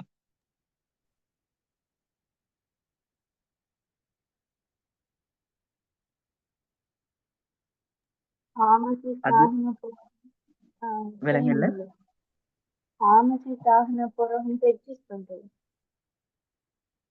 பார்மசிஸ்ட் ஆன இந்த புறவும் இப்ப நினைச்சுக்கோங்க, இந்த லென்த்தி ட்ரைனிங்ன்றதுல வச்சு எதை மீன் பண்றாங்க இல்லைண்டா, நாங்க இப்ப 2 இயர்ஸ் இதை ஃபாலோ பண்றோம் தானே, ட்ரெயின் ஆகிறோம் தானே, அத அவங்க மீன் பண்ணல. இந்த இடத்துல என்ன சொல்ற? ப்ரொஃபஷனல்ட ஃபீச்சர்ஸை தான் சொல்றேன். அப்ப நாங்க பார்மசிஸ்ட் ஆன பிறகு தான் நாங்க ஒரு ப்ரொஃபஷனலா மாற போறோம். அதுக்கு புறவும் என்ன இருக்கணும்டா லென்த்தி ட்ரெயின். அப்படின்னா ஸ்ரீலங்கால பிராக்டிஸ்ல இல்லாததுக்கு ஃபாரின் கண்ட்ரிஸ்ல எவ்ரி 1 இயர் சரியா பார்மசிஸ்டா இருந்தா எங்கட ப்ரொஃபஷனை நாங்க ரினியூ பண்ணிக்கொள்ளணும், எங்களோட லைசனை ரினியூ பண்ணிக்கொள்ளணும். அதுக்கு திரும்ப எக்ஸாம் சிட் பண்ணணும். ஸ்ரீலங்கால இல்ல, அப்ப யோசிக்க தேவையில்லை. ஆனா ஃபாரின் கண்ட்ரிஸ்ல எவ்ரி இயர் எக்ஸாம் சிட் பண்ணி அதுல பாஸ் ஆனா தான் அதுக்கு அடுத்த இயர் நீங்க பார்மசிஸ்டா இருப்பீங்க. திரும்ப ரெஜிஸ்டர் ஆகிட்டு திரும்ப லைசன்ஸ் தருவாங்க. அப்ப அங்கே லைசன்ஸ் பீரியட் 1 இயர். ஆனா இங்க லைசன்ஸ் பீரியட் ஹோல் லைஃப். சரியா? ஒரு தடவை எடுத்தால் போதும், லைஃப் லாங் போதும். அப்ப உண்மையிலே அது ஸ்ரீலங்காக்கும் வரும். ஏன்னா எக்ஸாமுக்காக மட்டும் படிச்சு அதை பாஸ் பண்ணிட்டு அங்கால ஒதுங்கி இருக்கிறது போதா, அப்டேட்டா இருக்கணும். எங்களோட ப்ரொஃபஷனல் பத்தி அப் டு டேட்டா இருக்கணும். வார புதிய மெடிசின் இல்லாட்டி புதுசா ஏதாவது ஒரு சைடு எஃபெக்ட கண்டுபிடிச்சிருக்கி, இல்லாட்டி இந்த மெடிசினை விட புதிய ஒரு மெடிசின் வந்திருக்கி, அது இந்த டிசீஸை குயிக்கா கியூர் பண்ணுது, இல்லாட்டி ஆல்ரெடி நாங்க கொடுத்த மெடிசின் உண்டு பிரெக்னன்சி உமன்ஸ்க்கு இப்ப பேடா எஃபெக்ட் பண்ணுது, அதெல்லாம் தெரிஞ்சு வச்சுக்கொள்ளணும். அப்ப அப் டு டேட்டா இருக்கணும். அதுக்கு எப்படி அவங்க கன்ஃபார்ம் பண்ற? அங்கே எக்ஸாம் வச்சு அந்த ரீசெண்டான விஷயங்களை செக் பண்ணி பாக்குற அவங்க அப் டு டேட்டா இருக்காங்க. சரியா? அதுக்கு ட்ரைனிங்கும் நடக்கு. சரி, அதுதான் லென்த்தி ட்ரைனிங். அதாவது அவங்க பார்மசிஸ்ட் ஆன பிறகும் லைஃப் லாங்கா திரும்ப திரும்ப படிச்சுட்டு இருப்பாங்க, திரும்ப திரும்ப ஃபீல்ட்ல நாலேஜ் எடுத்துக்கொண்டு இருப்பாங்க. அதைத்தான் இந்த லென்த்தி ட்ரைனிங்ன்றதுல மீன் பண்றது. தேர்ட் ஒன்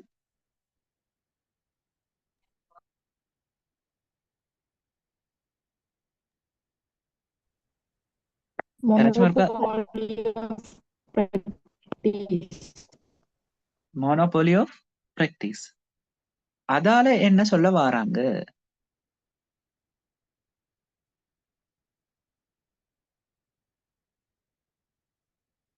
சொன்னது அவங்களுக்கு மட்டும்தான் அந்த ஒர்க்க பண்ணிடு. சரியா? பார்மசிஸ்டா மெடிசினோட சம்பந்தப்பட்ட அவ்வளவு வேலையும் செய்யலும் பார்மசிஸ்டுக்கு மட்டும்தான். லோயர்ண்டா அவங்களுக்கு தான் பேத்து வாதாடிடும். மெடிக்கல் பிராக்டிஷனர்னா அவங்களுக்கு தான் என்ன செய்யுது, டயக்னோஸ் பிரெஸ்கிரைப் சர்ஜரி எல்லாம் பண்ணிலும் அவங்களுக்கு மட்டும். அப்ப வேற ஒரு ஆள் அவங்களோட ப்ரொஃபஷனலை செய்ய இயலாது. சரியா? Monopoly of practice. நாலாவது fourth one Self regulation. Self regulation. அதுல நீங்க என்ன விளங்கி கொள்றீங்க?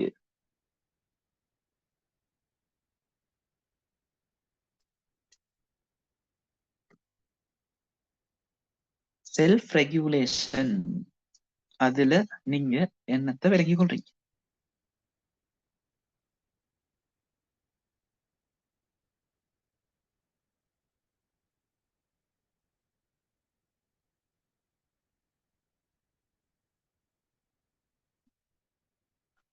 சரி பாப்போம். செல்ஃப் ரெகுலேஷன்டா என்னன்னா சுய கட்டுப்பாடு. கிட்டத்தட்ட டிரெக்டா டிரான்ஸ்லேட் பண்ணா அந்த மீனிங் தான் வருது. ஆனா உண்மையிலே செல்ஃப் ரெகுலேஷன்டா என்னண்டா, இப்ப நாங்க பார்மசிஸ்டா மாறின பொருள் நாங்க ஒரு பொடிக்கு கீழே போய் ரெஜிஸ்டர்டா ஆகிருப்போம். சரியா? சும்மா சொல்லுவோம், நாங்க எஸ்எல்எம்சிக்கு கீழே போய் ரெஜிஸ்டர் ஆகிருப்போம். சரியா? அப்ப பார்மசிஸ்ட் அவ்வளவு பேரையும் கண்ட்ரோல் பண்றதுக்கு ஒரு இடம் இருக்கும். சரியா? அப்ப எங்களுக்கு அதாவது பார்மசிஸ்டுக்கு ஒரு பொடி இருக்கும். அந்த பொடியால தான் பார்மசிஸ்ட் அதே நேரம் பார்மசிஸ், அதாவது ரெண்டு வித்தியாசமா. பார்மசிஸ்ட்ன்றது ஆளை குறிக்குது, பார்மசிஸ்ன்றது ஒரு பிசிக்கல் இடத்தை குறிக்குது. அவலத்தையும் கண்ட்ரோல் பண்றதுக்கு ஒரு பொடி இருக்கு. சரியா? எக்ஸாம்பிளுக்கு சொல்ல போனா NMRA இல்லாட்டி பார்மசிஸ செக் பண்றதுக்கு ஃபுட் அண்ட் ட்ரக் இன்ஸ்பெக்டர். அப்ப பார்மசி உள்ளுக்கு ஒரு PHIக்கு அதை இதை பார்க்கலாம். எங்களை கண்ட்ரோல் பண்றதுக்கு தனியா வேறொரு பொடி இருக்கு. சரியா? செல்ஃப் ரெகுலேஷன்ன்றது அதுதான். நாங்க ஒன்று கீழே ரெஜிஸ்டர்ட் ஆகிருப்போம், அவங்க தான் ஃபுல்லா எங்களை கண்ட்ரோல் பண்ணுவாங்க. சரியா? இப்ப NMRA food and drug inspector அதே மாதிரி SLMC அந்த பொடி தான் எங்களை கண்ட்ரோல் பண்ணணும். நாங்க அவங்களுக்கு கீழே தான் ரெஜிஸ்டர் பண்ணணும், அவங்க தான் எங்களை கண்காணிச்சிட்டு இருப்பாங்க. இப்ப எங்களுக்கு ஒரு ரெகுலேஷன் இருக்கு, அதுதான் எங்களை கண்ட்ரோல் பண்ண. அடுத்த முக்கியம், ரீட் பண்ணுங்க பாப்போம்.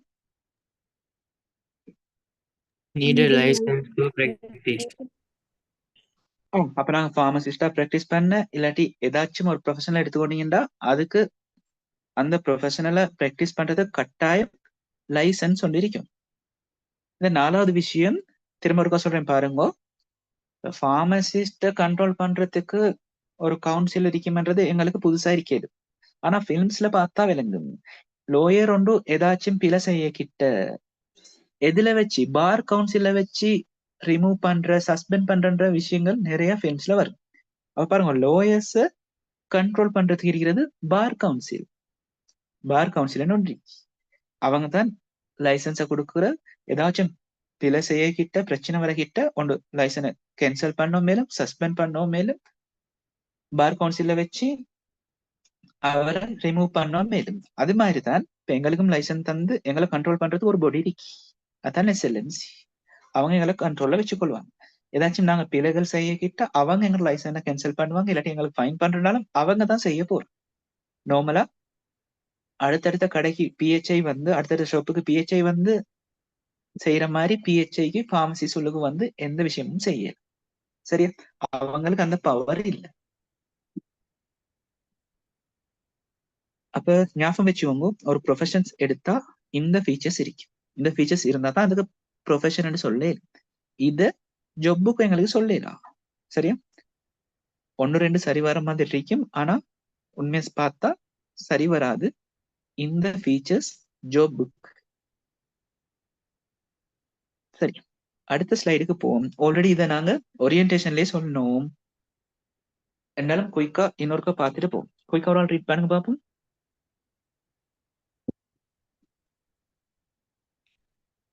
Community pharmacy. ஓகே, ஓனா சொல்லிப்போம். அதுக்கு முன்னாடி ஹெடிங் என்ன? Pharmacists are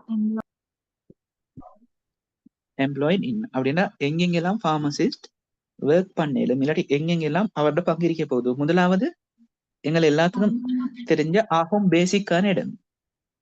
உண்மையிலே நாங்க இதைத்தான் ஆகவே மேக்சிமமா நினைச்சுக்கொண்டு இதுக்கு தான் ட்ரை பண்ற. உண்மையை சொல்ல போனா பார்மசிஸ்ட் இருக்கிற ஆகும் லோவஸ்ட் லெவல் தான் இந்த கம்யூனிட்டி பார்மசி. நாங்க அதை தான் மெயின் டார்கெட்டா வச்சுக்கொண்டு இந்த கோர்ஸ்க்கு வந்திருக்கி. என்றாலும் உண்மையிலே பார்மசிஸ்ட் ஆகவும் லோ லெவல் தான் கம்யூனிட்டி பார்மசிஸ்டா இருக்கு. அப்ப கம்யூனிட்டி பார்மசின்னா என்ன? நாங்க சொல்ற இந்த ஃபார்மசி, டவுன்ல இருக்கிற பிரைவேட் ஃபார்மசி. அதுக்கு தான் சொல்ற பேர் வந்துட்டு கம்யூனிட்டி ஃபார்மசி. அதுல இருக்கிற ஃபார்மசிஸ்டுக்கு நான் சொல்றேன் கம்யூனிட்டி ஃபார்மசிஸ்ட். இது திரும்ப சொல்றேன்னா, ஃபார்மசிஸ்ட் என்ற வேர்டும் ஃபார்மசி என்ற வேர்டும் வித்தியாசம். ஃபார்மசி என்றது ஒரு பிசிக்கல் பிளேஸ், ஃபார்மசிஸ்ட் என்றது ஒரு ப்ரொஃபஷனல். குயிக்கா சொல்லுவோம். ரெண்டாவது ஹாஸ்பிட்டல் ஃபார்மசி. ஹாஸ்பிட்டல்லையும் ஃபார்மசி ஒன்று இருக்கு, அதுலயும் ஃபார்மசிஸ்ட் ஒர்க் பண்ற. அப்படிப்பட்ட ஃபார்மசிஸ்ட்க்கு சொல்றது ஹாஸ்பிட்டல் ஃபார்மசிஸ்ட். சரியா? Hospital pharmacist. இது பெரும்பாலும் எங்களுக்கு தெரிஞ்சிருக்கும். நாங்க ஹாஸ்பிட்டலோட போகும்போது அதுல டாக்டர் டயக்னோஸ் பண்ணி எங்களுக்கு சிட்டோட மாதிரி எழுதி தார, அந்த டைம் நாங்க பெரும்பாலும் போறது ஒரு ஃபார்மசிஸ்ட் கிட்ட அந்த மெடிசின் எடுக்க பெரும்பாலும். ஆனா சில டைம்ஸ் டிஸ்பென்சர்ஸும் இருப்பாங்க. நான் நினைச்சோங்க டிஸ்பென்சர்ஸும் இருக்கிற. பொதுவா நீங்க காய்ச்சல் இந்த மாதிரி நார்மல் வருத்தத்தோட ஓபிடிக்கு போய் மருந்து எடுத்தா உங்களுக்கு அந்த இடத்துல மருந்து பெக் பண்ணி தாரது ஃபார்மசிஸ்ட் இல்ல. அது நல்லா விளங்கியவங்க. அந்த இடத்துல இருக்கிறது டிஸ்பென்சர்ஸ். அவங்களும் ப்ரொஃபஷனலுக்கு கீழே வார இல்ல, அவங்களும் ஒர்க்கர்ஸ்க்கு கீழே வார. டிஸ்பென்சருக்கு எந்த சர்டிபிகேட்ல எந்த லைசன்ஸும் இல்லை. சரியா? ஃபார்மசிஸ்டுக்கு தான் லைசன்ஸ் இருக்கு. அப்ப டிஸ்பென்சர்ஸ் தான் நாங்க பெரும்பாலும் ஃபார்மசிஸ்ட் நினைச்சோம் நிக்கிறேன். உண்மையிலே ஹாஸ்பிட்டல் ஃபார்மசில பொதுவா ஓபிடி கவுண்டர்ஸ் ஃபார்மசிஸ்ட் செய்யறது இல்லை. குறைஞ்சது கிளினிக் இல்லைன்னா அதுக்கு மேல லெவல். அப்ப அவுட் பேஷன் யூனிட்ல இருக்கிறது டிஸ்பென்சர்ஸ். சரியா? நாங்க அவங்கள தான் ஃபார்மசிஸ்ட் நினைச்சோம் நிக்கிறோம். ஹாஸ்பிட்டலுக்கு போனா ஃபார்மசிஸ்ட கண்டாண்டு சொல்றது டிஸ்பென்சர்ஸ கண்டுட்டு வந்து. மூணாவது குயிக் ஓவரால் ரீட் பண்ணுங்க. Clinical pharmacy. நான் ஸ்டார்ட்ல சொன்னது இது ஆகும் ஒர்த்தான ஒரு பொசிஷன். சரியா? ஸ்ரீலங்கால இன்னும் கிளினிக்கல் ஃபார்மசி சரியான இடம் ஒன்றுக்கு வர இல்ல, சரியான பிளேஸ் ஒன்றுக்கு வர இல்ல. உண்மையில ஸ்ரீலங்கால என்ன ப்ராப்ளம்டா, இந்த டாக்டர்ஸ் தான் அடுத்த ப்ரொஃபஷனல்ட அவ்வளவு வேலையும் அவங்க தான் செய்ய பாக்குறது. உண்மையில நல்ல வேலை ஒன்றும் இல்ல. அடுத்த ப்ரொஃபஷனல்ஸ வளர விடாம வச்சிருக்கிறது இந்த டாக்டர்ஸ். சரியா? கிளினிக்கல் ஃபார்மசிஸ்ட ஒர்க்கையும் ஸ்ரீலங்கால செஞ்சிட்டு இருக்கிறது டாக்டர்ஸ். ஆனா ஃபாரின் கண்ட்ரீஸ்ல டாக்டர்ஸ் இல்ல, கிளினிக்கல் ஃபார்மசிஸ்ட ஒர்க் செய்யறது கிளினிக்கல் ஃபார்மசிஸ்ட். அது கிளினிக்கல் ஃபார்மசிஸ்ட்னா என்னண்டா, ஹாஸ்பிட்டல்ல பாருங்க வார்ட்ல பேஷண்ட்டை அட்மிட் பண்ணினா அதுக்கு முன்னாடி அவங்களோட ஹிஸ்டரி எல்லாம் எழுதி, ஹிஸ்டரினா என்னத்தால அட்மிட் பண்றீங்க, ஏஜ் என்ன, அது மாதிரி அவங்களுக்கு போற மெடிசின் என்னன்னு எழுதி வச்சிருக்கீங்க. அத மானிட்டர் பண்ண வேண்டியது கிளினிக்கல் ஃபார்மசிஸ்ட், அதை மாத்த வேண்டியது கிளினிக்கல் ஃபார்மசிஸ்ட், அதை மெயின்டைன் பண்ண வேண்டியதும் கிளினிக்கல் ஃபார்மசிஸ்ட். ஆனா ஸ்ரீலங்கால அது டாக்டர்ஸ் தான் செய்யறது. சரியா? இப்ப கிளினிக்கல் ஃபார்மசிஸ்டுக்கு ரைட்ஸ் இருக்கி டாக்டர் எழுதுற பிரெஸ்கிரிப்ஷனை மாத்துறது. ஸ்ரீலங்கால இன்னும் வரல நினைச்சுக்கோங்க. பிரெஸ்கிரிப்ஷனை மாத்துறதுக்கு, பிரெஸ்கிரிப்ஷன்ல ஒரு மெடிசினை புதுசா எட் பண்றதுக்கு கிளினிக்கல் ஃபார்மசிஸ்டுக்கு ரைட்ஸ் இருக்குது. ஆனா ஸ்ரீலங்கால இன்னும் இல்ல, ஃபாரின்ல. சரியா? அப்ப கிளினிக்கல் ஃபார்மசிஸ்டாவும் ஒர்க் பண்ணலாம். அது கிட்டத்தட்ட டாக்டர் மாதிரியே தான் வார்ட்ல இருப்பாங்க. ஃபோர்த் ஒன் குயிக்கா ரீட் பண்ணுங்க. Regulatory control and drug management. இப்ப ஸ்டார்ட்ல சொன்னதான், எங்களை கண்ட்ரோல் பண்றதுக்கு ஒரு பாடி இருக்குதானே, ரெகுலேட்டரி ஒன்று இருக்குதானே, ஒரு ஆர்கனைசேஷன் ஒன்று இருக்குதானே, அதுல ஒர்க் பண்றதும் யாரு? ஃபார்மசிஸ்ட் தான். ஃபார்மசிஸ்ட் தான் ஃபார்மசிஸ்ட கண்ட்ரோல் பண்ணல. விளங்குதான்? நர்சஸ்க்கு வந்து ஃபார்மசிஸ்ட கண்ட்ரோல் பண்ணல. ஏன்னா நர்சஸ்க்கு ஃபார்மசிஸ்ட் ப்ரொஃபஷனல்ல ஸ்பெஷலைஸ்ட் நாலேஜ் ஒன்று இருக்காது. அப்ப ஃபார்மசிஸ்ட் தான் ஃபார்மசிஸ்ட கண்ட்ரோல் பண்ணணும். இதுவும் பாருங்க, ஸ்ரீலங்கால இன்னும் ஃபார்மசிஸ்ட கண்ட்ரோல் பண்ண வர்றது எஸ்எல்எம்சி தான். அதாவது மெடிக்கல் கவுன்சில், அப்படின்னா டாக்டர்ஸ் கவுன்சில் தான் ஃபார்மசிஸ்ட கண்ட்ரோல் பண்ண வார். இதுவும் மாற வேண்டிய ஒரு விஷயம். ஃபார்மசிஸ்ட் கவுன்சில் ஒன்று வரணும், கிட்டத்துல வரும். சரியா? ஸ்ரீலங்கால இல்ல, அடுத்த கண்ட்ரிஸ்ல இருக்கி ஃபார்மசிஸ்ட் கவுன்சில், அவங்க தான் ஃபார்மசிஸ்ட கண்ட்ரோல் பண்ணும். சரிதானே? அப்ப அந்த இடத்துலயும் ஃபார்மசிஸ்ட் தான் இருக்கிற. ஆனா ஸ்ரீலங்கால இன்னும் எஸ்எல்எம்சில ஃபார்மசிஸ்ட் இல்ல, டாக்டர்ஸ் தான் ஃபார்மசிஸ்ட கண்ட்ரோல் பண்ணவார். சரிதானே? அஞ்சாவது Quality assurance. Quality assurance. இது பொதுவா இண்டஸ்ட்ரியல் ஃபார்மசிஸ்ட். அப்படின்னா ஃபார்மசிஸ்ட் எங்களுக்கு தெரிஞ்சதுக்கு இவ்வளவு தான் வேக்கண்டு அது இல்ல. மெடிசின்ஸை கண்டுபிடிக்கிற இடத்துல அந்த ஃபேக்டரிஸ்ல அந்த கம்பெனிஸ்ல ஒர்க் பண்றதும் ஃபார்மசிஸ்ட் தான். சரியா? அப்ப அதுல ஒரு ஜொப்பா அவங்களுக்கு செய்யணும் குவாலிட்டியை எஷ்யூர் பண்றது, இல்லாட்டி குவாலிட்டியை செக் பண்றது, இல்லாட்டி குவாலிட்டியை கண்ட்ரோல் பண்றது. அதுவும் யாரு? ஃபார்மசிஸ்ட்ல ஒர்க் தான். சரியா? ஸ்ரீலங்கால எடுத்தாலும் எஸ்டன் என்ற ஒரு கம்பெனி இருக்குது, ஃபாரின் கம்பெனி ஒன்று எஸ்டன் ஸ்ரீலங்கால இருக்குது. மொரிசன் இருக்கு. மொரிசன் நீங்க பெனடோல் ஒன்று எடுத்தா மேல பாருங்க, ஏதாவது இடத்துல ஒரு கம்பெனியோட பேர் எழுதிருக்கும். ஒன்று எஸ்டனா இருக்கையிலும், இல்லாட்டி மொரிசன் ஃபேமஸ் ஆனது ரெண்டு, இல்லாட்டி எஸ்பிசிஎன் இருக்கு. இது எல்லாம் மெடிசின்ஸை மேனுஃபேக்சர் பண்ற ஸ்ரீலங்கால உள்ள ஃபேக்டரிஸ் இல்லாட்டி கம்பெனிஸ். இதுலயும் குவாலிட்டி அசூரன்ஸா இல்லாட்டி குவாலிட்டி கண்ட்ரோலரா இல்லாட்டி குவாலிட்டி செக் பண்ற செக்கரா இருக்கிறது ஃபார்மசிஸ்ட். சரியா? அடுத்தது ஓவராலா சொல்றீங்க ஃபார்மசியூட்டிக்கல் இண்டஸ்ட்ரியில ஒர்க் பண்ணலும் ஃபார்மசிஸ்ட் இல்லைண்டா இன்னும் நீங்க பிஹெச்டி பிஃபார்ம் எம்ஃபார்ம் முடிக்க கிட்ட உங்களுக்கு லெக்சரரா கூட ஆகிடும். சரியா? நல்லா நினைச்சுக்கோங்க. இப்ப ஸ்ரீலங்கால பிஃபார்ம் டிகிரி ஸ்டூடெண்ட்டுக்கு டீச் பண்ற லெக்சர் பண்ற நிறைய லெக்சரர்ஸ் இன்னும் பிஃபார்ம் டிகிரியை தான் வச்சுக்கொண்டு இருக்கிறது. அதாவது பிஃபார்ம் டிகிரி இருந்தால் தாராளமா உங்களுக்கு லெக்சரரா மாறிடும். ஸ்டேட் யூனிவர்சிட்டியில ஃபார்மசி ஸ்டூடெண்ட்ஸுக்கு டீச் பண்ற லெக்சரர்ஸ் வச்சிருக்கிற டிகிரி கூட பிஃபார்ம் தான். இன்னும் எம்ஃபார்ம் கூட கம்ப்ளீட் பண்ணாத நிறைய லெக்சரர்ஸ் யூனிவர்சிட்டியில லெக்சர் பண்ணிட்டு இருக்கிற. அப்ப இந்த பிஃபார்ம்ன்றதே பாருங்க, அதை வச்சுக்கொண்டே உங்களுக்கு லெக்சரர் ஆகிடும். அங்க எம்ஃபார்ம் பிஹெச்டி செஞ்சீங்கன்னா நீங்க கட்டாயம் லெக்சரர். இன்னும் எக்ஸ்பீரியன்ஸ் எடுக்க கிட்ட சீனியர், அதுக்கு மேல ப்ரொஃபஸரும் ஆகிடும். ஆனா பிஃபார்ம் வச்சுக்கொண்டே இப்ப லெக்சரரா இருக்கிறாங்க நிறைய லெக்சரர்ஸ். அதை ஞாபகத்துல வச்சுக்கொள்ளுங்க. இப்ப ஸ்டார்ட்ல சொன்னேனே, இந்த இடத்துல நாங்க செஞ்சது ப்ரொஃபிஷியன்சி எஸ் அ ஃபார்மசிஸ்ட். சரிதானே? எங்களுக்கு டீச் பண்ண ஆட்கள், அதாவது சில லெக்சரர்ஸ் அவங்களோட டைட்டில் கூட பிஃபார்ம் தான். சரியா? பிஃபார்ம் தான். ஓகே, இருக்கிறீங்களா எல்லாரும்? குயிக்கா எல்லாரும் ஹேண்ட் ரைஸ் பண்ணுங்க பார்ப்போம். ஆக்டிவா இருக்கிற ஆட்கள் யார் யாருன்னு பார்ப்போம்.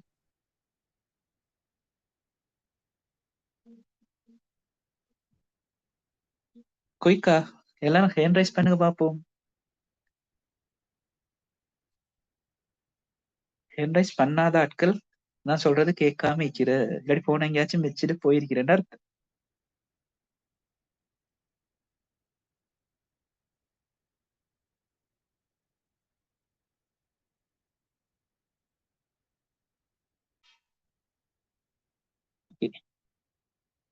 ஆல்மோஸ்ட் எல்லாரும் மாதிரி ஹேண்ட் ரைஸ் பண்றீங்க. ஓகே, ஃபிட்டா இருப்போம் கிளாஸ்ல.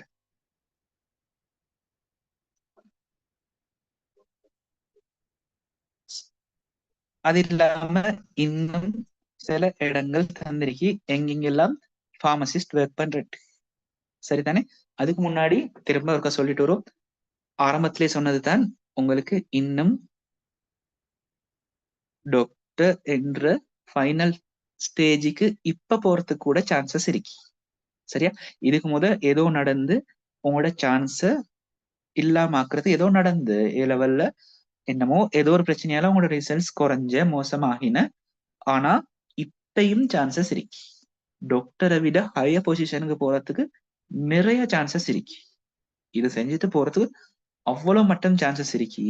இப்பயும் நீங்க முன்னுக்கு செஞ்ச அதே பிழைகளை செஞ்சு அதே மாதிரி கேர்லெஸ்ஸா இருந்து இப்பயும் இந்த சான்ஸ விட்டீங்கன்னா இதுக்கு அங்கேயால இது மாதிரி சான்சஸ் இருக்குமான்றதுக்கு சொல்ல தெரியா, சுவர் இல்ல. அதால இதையாச்சும் ஒழுங்கா பிடிச்சி முன்னுக்கு போக பார்ப்போம். உண்மையிலே ஒண்ணு நீங்க நல்ல ரிசல்ட்ஸ் எடுத்து மெடிசின் போனீங்கன்னா ப்ராப்ளம் இல்லை.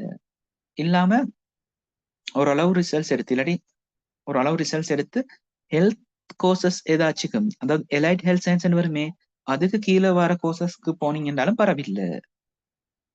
ஆனா சில ஸ்டூடெண்ட்ஸ் இப்ப இதுலயும் இருக்கிறதுக்கு சான்சஸ் இருக்கு.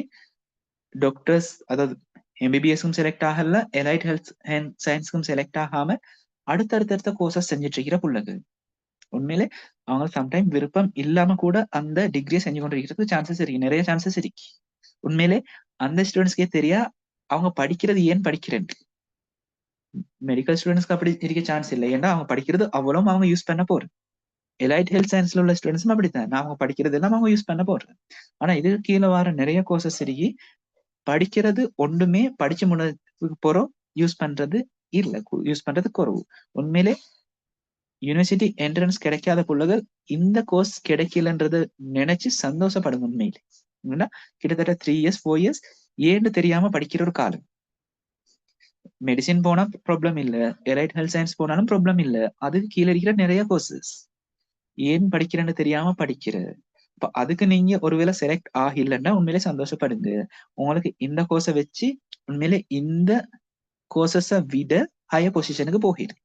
உண்மை சொல்ல போனா இந்த பொசிஷனை விடையே ஹையர் பொசிஷனுக்கு போகிடு. இப்ப சிம்பிளா சொல்லுவோம், உங்களுடைய கிளாஸ்ல 2 பேர் இருந்து, நீங்களும் உங்களோட ஃப்ரெண்ட் ஒன்றும் இருந்து, உங்களோட ஃப்ரெண்டுக்கு மெடிசின் கிடைச்சிது, உங்களுக்கு மெடிசின் கிடைக்கல, மெடிசினுக்கு செலக்ட் ஆக இல்லை. அப்ப இப்ப யோசிங்க, உங்களுக்கு அந்த புள்ளைய விட ஹையர் பொசிஷனுக்கு வரையலுமான்னு கேட்டா உண்மையிலே எழும். எப்படி யோசிங்கோ, இந்த கோர்ஸை முடிச்சு நீங்க பிஃபார்ம முடிச்சு பிஹெச்டி லெவல் வர காட்டிலும் போன யோசிப்போமே. பிஹெச்டி லெவல் உண்மையிலே லெக்சர் ஆகிறது பிஹெச்டி லெவல் கூட போக தேவையில்லை. சும்மா சொல்லும், நீங்க எம்எஸ்சி முடிச்சீங்க, ஃபார்மகாலஜில எம்எஸ்சி முடிச்சீங்கன்னா உங்களுக்கு அப்ளை பண்ணலும் எதுக்கண்டா மெடிக்கல் ஃபேக்கல்ட்டியில ஃபார்மகாலஜி லெக்சர் பண்ற லெக்சரரா மாறுறதுக்கு. அப்ப மெடிக்கல் ஸ்டூடெண்ட் அவங்களுக்கும் நீங்க படிக்கிற ஃபார்மகாலஜி என்ற சப்ஜெக்ட் இருக்கு. அப்ப அவங்களுக்கு அதை டீச் பண்றது யாரு? ஒரு ஃபார்மசிஸ்ட். பாருங்க, மெடிக்கல் ஸ்டூடெண்ட்டுக்கு டீச் பண்ற லெக்சர் பண்ற அளவுக்கு கூட போகலும். அப்ப அவங்களை விட ஹையர் பொசிஷன் தானே, அந்த இடத்துக்கும் போகலும். இந்த கோர்ஸை நீங்க சரியா இன்னும் 2 years கண்ட்ரோலா செஞ்சீங்கண்டா, உங்களோட தேவைய விளங்கி தேவையா புரிஞ்சு செஞ்சீங்கண்டா அந்த லெவலை விட ஹையர் பொசிஷனுக்கு போகலும். லெக்சரர் ஆகலும் யாரு? மெடிக்கல் ஸ்டூடெண்ட்ஸுக்கு. உங்ககிட்ட நிறைய டாக்டர்ஸ் படிப்பாங்க, மெடிக்கல் ஸ்டூடெண்ட்ஸ் படிப்பாங்க. எம்எஸ்சி லெவல் போனாலே தாராளமா காணும். சரியா?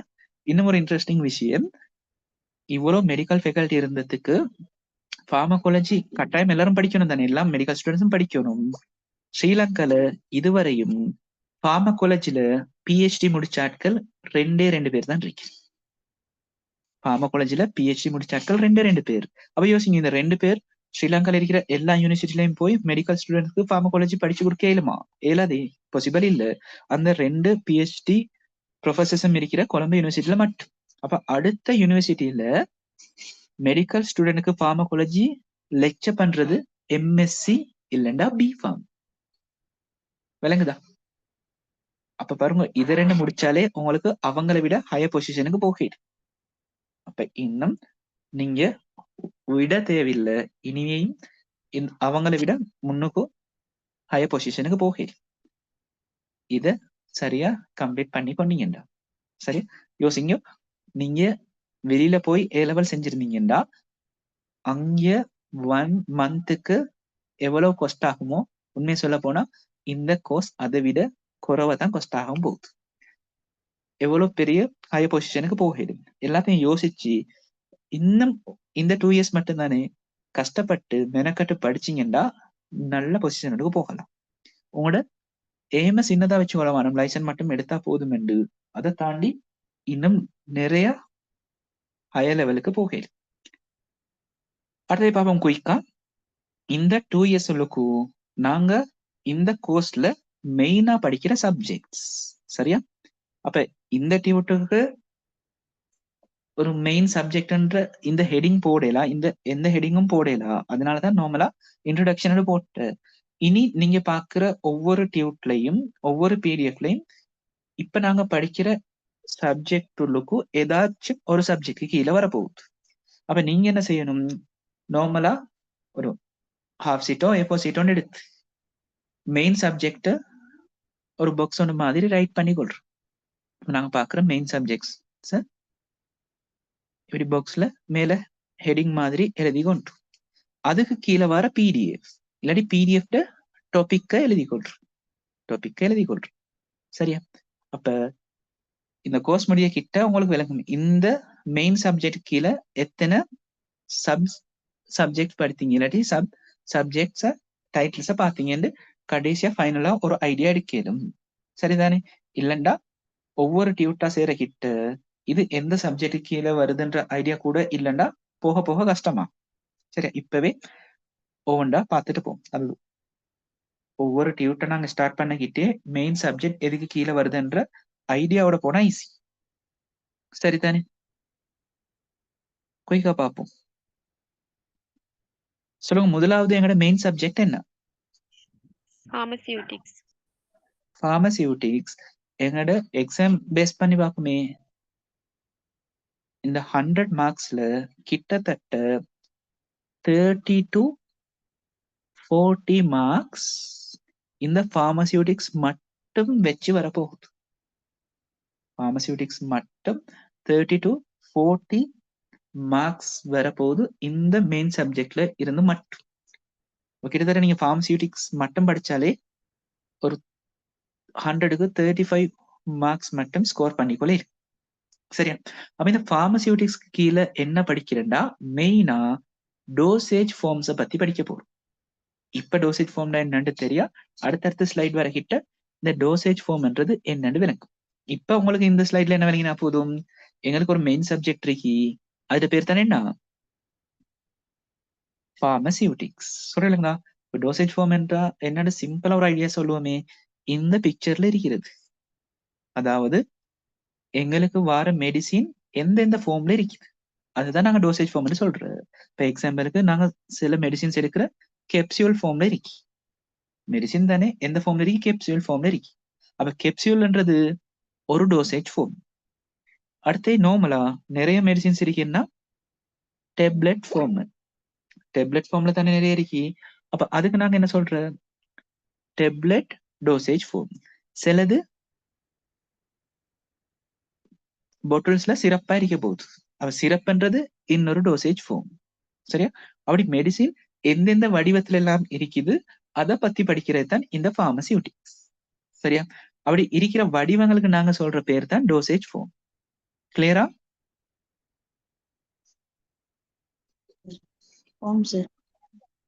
எக்ஸாம்பிளுக்கு சொல்றோம்னா நாங்க கெப்சியூல் படிக்க கிட்ட கெப்சியூல் ஒன்று எப்படி ப்ரிப்பேர் பண்ற ஃபுல்லா படிக்க தேவையில்லை. கெப்சியூல் ஒன்று ப்ரிப்பேர் பண்ணிக்கிட்ட மெயினா அந்த கெப்சியூல்ட அந்த கவர் இருக்குதே அதுக்கு என்னென்ன மெட்டீரியல்ஸை யூஸ் பண்ற. அடுத்தது கெப்சியூல்ட 2 பார்ட் இருக்குமே, அதாவது நீங்க கண்டிருப்பீங்க தானே, இப்படி டாப் பார்ட் ஒன்றையும் சின்னது, அதே நேரம் உள்ளுக்கு பார்ட் ஒன்று இருக்கும். அந்த 2 பார்ட்டுக்கும் என்ன பேர் சொல்ற.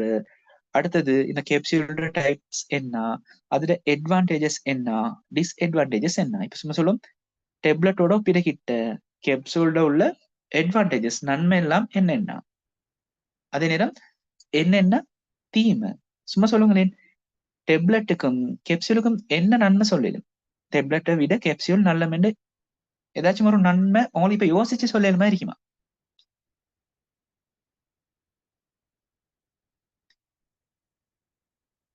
எக்ஸாம்ல கேட்கிற கொஸ்டின்ஸ் அப்படிதான். என்னடா டேப்லெட்டை விட ஏன் கேப்சூல் டோசேஜ் ஃபார்ம் நல்ல நாங்க கருதுறேன்னு கேட்டா நீங்க என்ன பாயிண்ட்ஸ் சொல்லுவீங்க?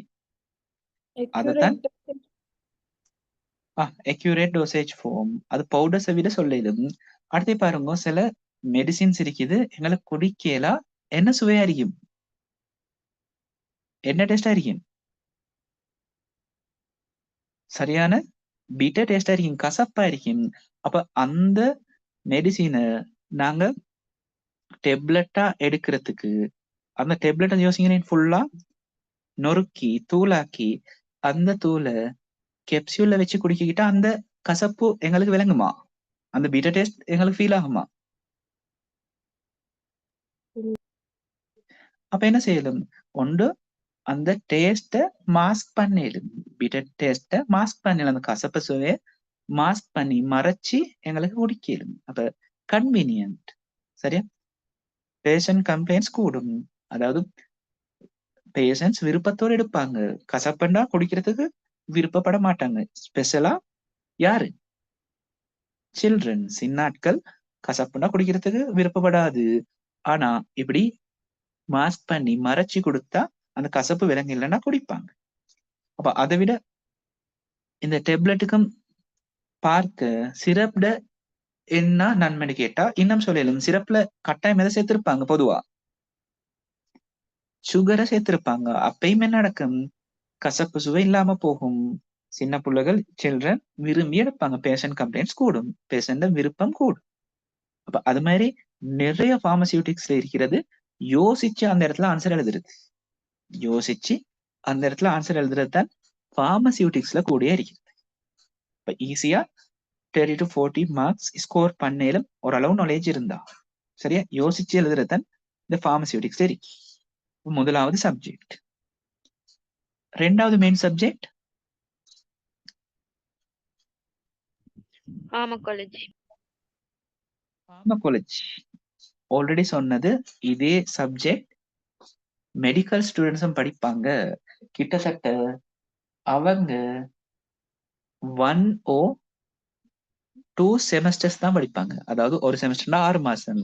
அப்ப 6 மந்த்ல இருந்து 12 months வரை காட்டிலும் தான் அவங்க இந்த பார்மகாலஜிய படிக்க போறது. ஆனா ஒரு பிஃபார்ம் ஸ்டூடெண்ட், சரியா, பிஃபார்ம் டிகிரி செய்யற ஸ்டூடெண்ட் கிட்டத்தட்ட 3 years இந்த பார்மகாலஜி சப்ஜெக்ட படிப்பாங்க. பார்மகாலஜின்றது ஒன்றும் இல்ல, ஒரு மெடிசின், ஒரு மருந்து எங்கட உடம்புள்ளுக்கு போய்த்து எப்படி நோயை குணமாக்குது, கியூர் பண்றது, அதுதான் இந்த பார்மகாலஜி கீழே நாங்க படிக்க போறோம். எக்ஸாம் வைஸ பார்த்தா கிட்டத்தட்ட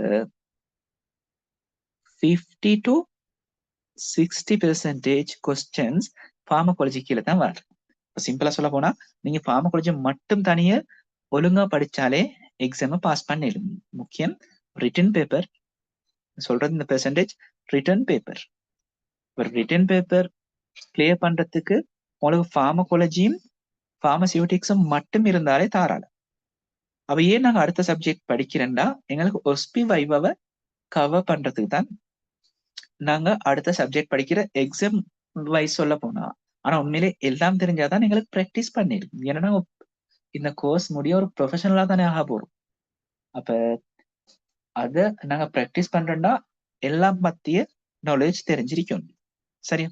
இதுல இன்ட்ரெஸ்டிங்கான பாயிண்ட் ஒன்று, நாங்க லோ என்ற ஒரு சப்ஜெக்டையும் படிக்க போறேன். லோண்டா ஃபுல் லோ இல்ல, லோயர் மாதிரி லோ இல்ல, எங்கட பார்மசி ஃபீல்டோட எங்கட ப்ரொஃபஷனலோட ரிலேட்டடான லோ.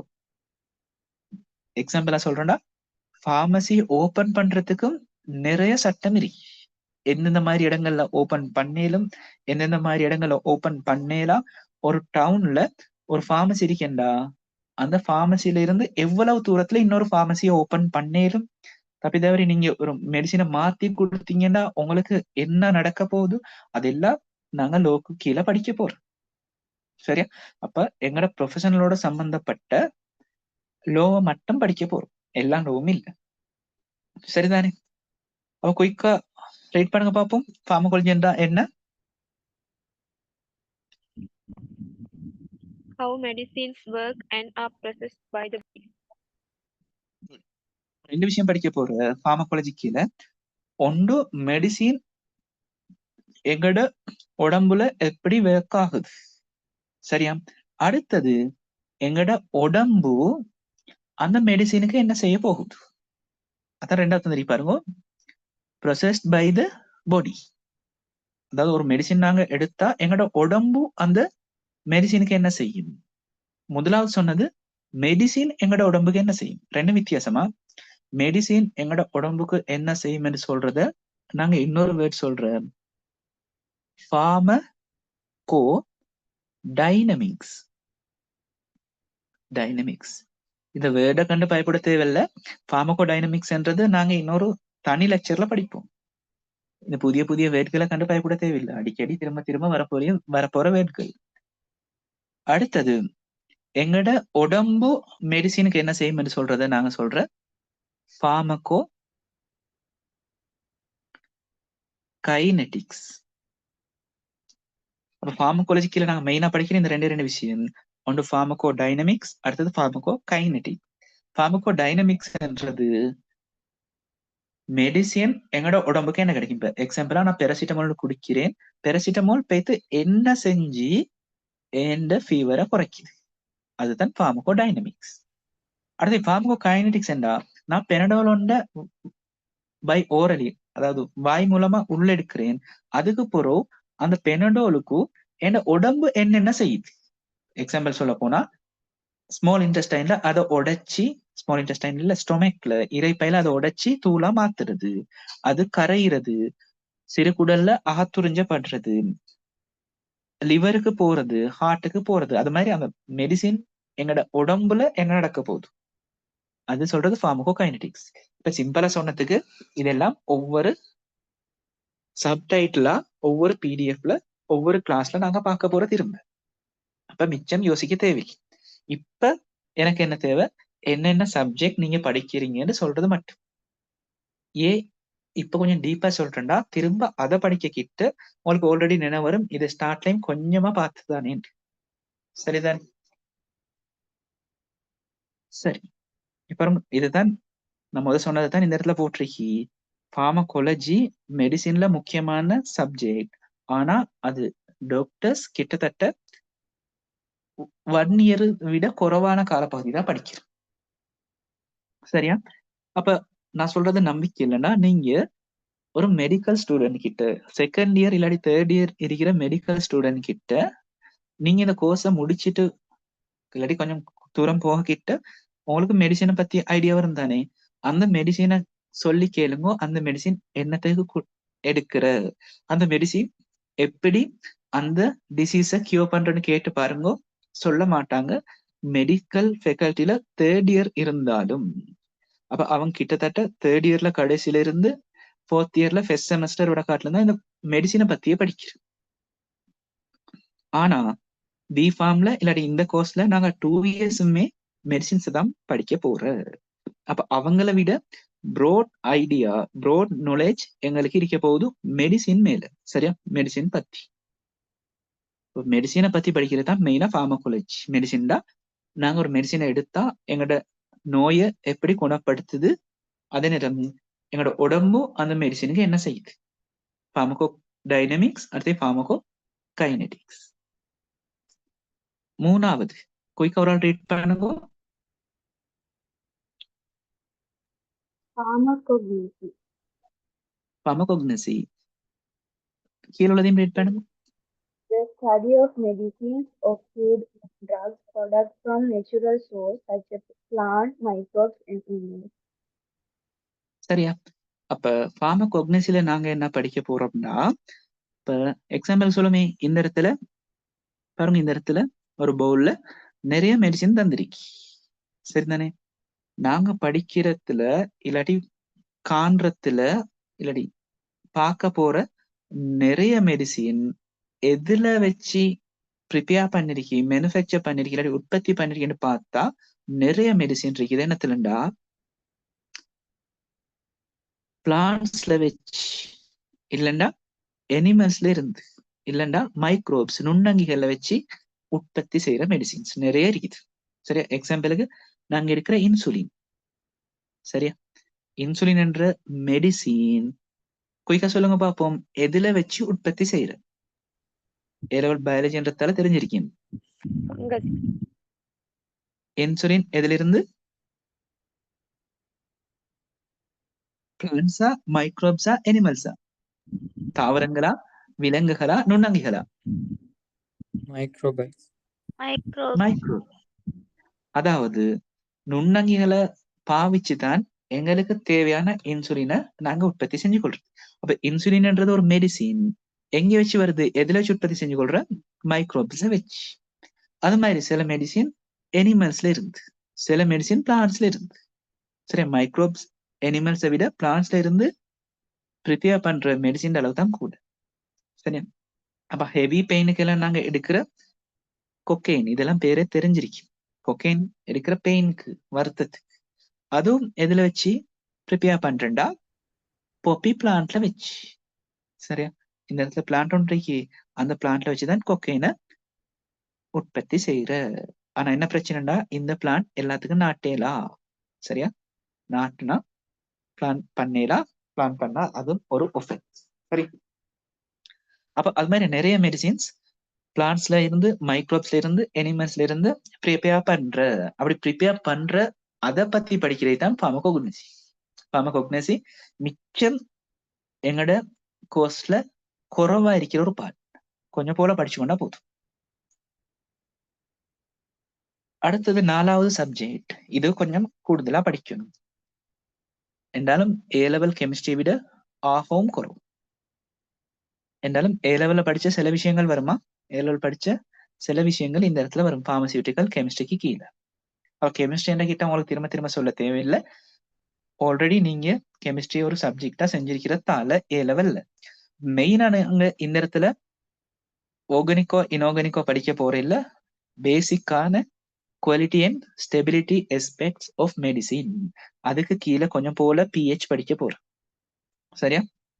அது மாதிரி ஏ லெவல்லே படிச்ச சில விஷயங்கள் திரும்ப பார்க்க போறோம். அதாவது பிசிக்கல் கெமிஸ்ட்ரின்னு படிச்சிருப்போமே ஏ லெவல்ல, அது ஃபுல்லா திரும்ப படிக்க போற இல்ல, அதுல ஆகவும் கொஞ்சம் பிரீஃப் நாலேஜ் ஒன்று திரும்ப பார்க்க போறோம் இந்த பார்மசியூட்டிக்கல் கெமிஸ்ட்ரிக்கு கீழே.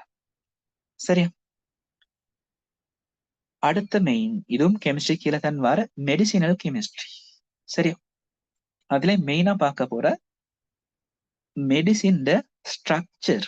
சரியா? மெடிசின் ஸ்ட்ரக்சர் எப்படி ஹெல்ப் பண்ணுது டிசீஸை கியூர் பண்றது. சரியா? அப்படின்னா structure activity relationship of medicines, அதாவது அந்த ஸ்ட்ரக்சர் எப்படி ஹெல்ப் பண்ணுது எங்களோட டிசீஸை கியூர் பண்றதுக்கு, எங்களோட நோயை குணமாக்குறதுக்கு அதுல இருக்கிற உள்ளுக்குள்ள இருக்கிற ஸ்ட்ரக்சர் எப்படி ஹெல்ப் பண்ணுது.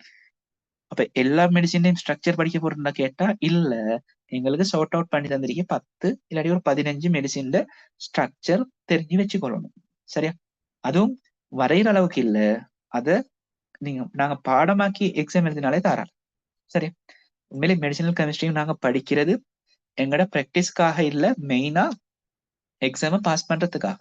ஆனா பார்த்த நாங்க பார்மசியூட்டிக்ஸ் பார்மகாலஜி எல்லாம் நாங்க படிக்கிற எங்கட பிராக்டிஸ்க்காக. சரிதானே? கிளியரா? ஃபாஸ்டா போறீனா?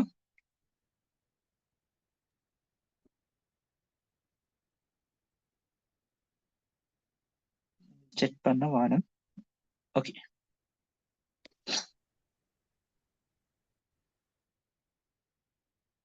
அடுத்து பாக்குறது நீங்க ஏ லெவல்லே பார்த்த மைக்ரோபயாலஜி. சரியா? ஏ லெவல்ல பார்த்திருப்பீங்களே, நுண்ணுயிரியல்ல இல்லாட்டி நுண்ணங்கியல் சம்பந்தமா படிக்க கிட்ட வேக்சின்ஸ், சீரா, அப்படின்னா இன்னும் சிம்பிளா சொல்றேன்டா, நிற்பீடனம் ஒன்று படிச்சிருப்பீங்களே ஏ லெவல்ல, நிற்பீடனம், இம்யூனிட்டி என்று அதை திரும்ப அப்படியே இங்க படிக்க போறோம். தனித்துவமானது, தனித்துவமற்றது, இயற்கையானது, செயற்கையானது, அப்படி ஸ்டார்ட் பண்ணி எல்லாம் படிச்சிருப்பீங்களே, அதே திரும்ப மைக்ரோபயாலஜி கீழே படிக்க போறோம். சரிதானே? அதுல அதுக்கு அங்கிட்டு பெருசா படிக்கிறதுக்கு ஒன்றும் இல்லை. அப்ப இதெல்லாம் ஆகும் சின்ன சின்ன சப்ஜெக்ட் 1 or 2 கிளாஸஸ்ல முடிகிறது. அதே நேரம் பயோடெக்னாலஜி, அதுவும் அதே மாதிரிதான், ஆகவும் சிம்பிள். சரியா? மைக்ரோபயாலஜி மாதிரிதான், ஆகவும் சிம்பிள். மேக்சிமம் கூடினா ஒரு 2 டியூட் வரும் பயோடெக்னாலஜி. அடுத்த முக்கியம் கம்பவுண்டிங். இதை கொஞ்சம் டீப்பா படிக்கணும். சரியா? பார்மசியூட்டிக்ஸோட சம்பந்தப்பட்டது தான் கம்பவுண்டிங். என்னண்டா, சில மெடிசின்ஸ் இருக்குது நாங்க பார்மசில செஞ்சு கொடுக்கணும். விளங்குதா? சில ரீசன்ஸ்க்காக பார்மசில இருந்து நாங்க ப்ரிப்பேர் பண்ணி கொடுக்கணும். அப்ப அப்படி மெடிசின்ஸ் பார்மசிலேயே அந்த பிரெஸ்கிரிப்ஷன் வந்த பிறகு அந்த இடத்துல மெடிசின் ப்ரிப்பேர் பண்றதுக்கு தான் நாங்க என்ன சொல்றோம், கம்பவுண்டிங். சரியா? எல்லா மெடிசினும் இல்ல. இப்ப உண்மையை சொல்ல போனா நீங்க அது மாதிரி ஒரு மெடிசின் எடுத்திருக்கிறதுக்கே சான்சஸ் குறவு. ஏன்னா ஆல்மோஸ்ட் 99% மெடிசின் ஃபைனல் ஸ்டேஜ்ல தான் ஃபார்மசிக்கு வார். அப்ப அவங்க பிரெஸ்கிரிப்ஷனை ரீட் பண்ணி அந்த மெடிசினை எடுத்து கொடுக்குறது தான் ஃபார்மசிஸ்ட்ல நடக்கிற வேலை. அப்ப 1%க்கும் கீழேயான மெடிசின் தான் கம்பவுண்ட் பண்ணி கொடுக்குறது, ஃபார்மசில கம்பவுண்ட் பண்ணி கொடுக்குறது. உண்மையிலே இது கம்யூனிட்டி ஃபார்மசில ஆகவும் நடக்கிறது குறோ. சம்டைம் எதுல நடக்கலும்னா ஹாஸ்பிட்டல் ஃபார்மசிஸ்ல நடக்கலும். பாருங்க, மிச்சம் சின்ன புள்ளைகள் ஹாஸ்பிட்டலுக்கு போன போறோம், 1 year அதை விட குறைவான புள்ளைகள் ஹாஸ்பிட்டல் போன போறோம். பாருங்க, அவங்களுக்கு மெடிசின் சம்டைம் கொடுக்குறேன்டா ஒரு பவுடர் பேக் ஒன்ல கொடுப்பாங்க. சரியா, ஒரு பவுடர் பேக்ல கொடுப்பாங்க. அதாவது சில அதே மெடிசினை பவுடர் பண்ணி சில இன்கிரீடியன்ஸை சேர்த்து பவுடர் பேக்கா மாத்தி கொடுப்பாங்க. அப்ப இந்த ப்ரொசஸ்க்கு எங்களுக்கு சொல்லலும் என்னன்னா கம்பவுண்டிங். அது மாதிரி சில மெடிசினை ப்ரிப்பேர் பண்ற. சரியா, அதுக்கும் அதுக்குதான் பேர் சொல்ற உண்மையிலே கம்பவுண்டிங். இப்போ எக்ஸாம்பிளுக்கு சொல்ல போனா ஹாஸ்பிட்டல்ல போய் இந்த பாம் எடுத்த அனுபவம் இருந்தா யோசிச்சு பாருங்க. பாம் எதுல செஞ்சிருக்கு? இந்த ஒரு சும்மா குரோசரி பேப்பர்ல மாதிரி பேக் பண்ணி மேல் கை வெளியேன்னு சொல்லிக்கிட்டு அந்த பாமோட மெத்தைல் சாலிசிலேட்டை தருவாங்க. அந்த பாம் வந்துட்டு ஹாஸ்பிட்டல்லையே ப்ரிப்பேர் பண்ணுவோம். சரியா, இன்கிரீடியன்ஸ் தான் ஹாஸ்பிட்டலுக்கு வரும். அந்த இன்கிரீடியன்ஸை வச்சு அந்த மெத்தைல் சாலிசிலேட் என்ற பாம் ஹாஸ்பிட்டல்ல தான் ப்ரிப்பேர் பண்ணுவாங்க. அப்ப அப்படி இன்கிரீடியன்ஸை வச்சு ஒரு மெடிசினை ப்ரிப்பேர் பண்றது கம்பவுண்டிங்னு சொல்றது. பெரிய அளவுல செய்யறல அந்த ஹாஸ்பிட்டல்ல வர பேஷண்ட்க்கு மட்டும். முழு ஸ்ரீலங்காவும் செய்யறல சின்னதா. இப்ப ஸ்மால் ஸ்கேல்ல ஃபார்மசி உள்ளுக்கும் மெடிசின்ஸை ப்ரிப்பேர் பண்றதுக்கு நாங்க கம்பவுண்டிங்னு சொல்றோம்.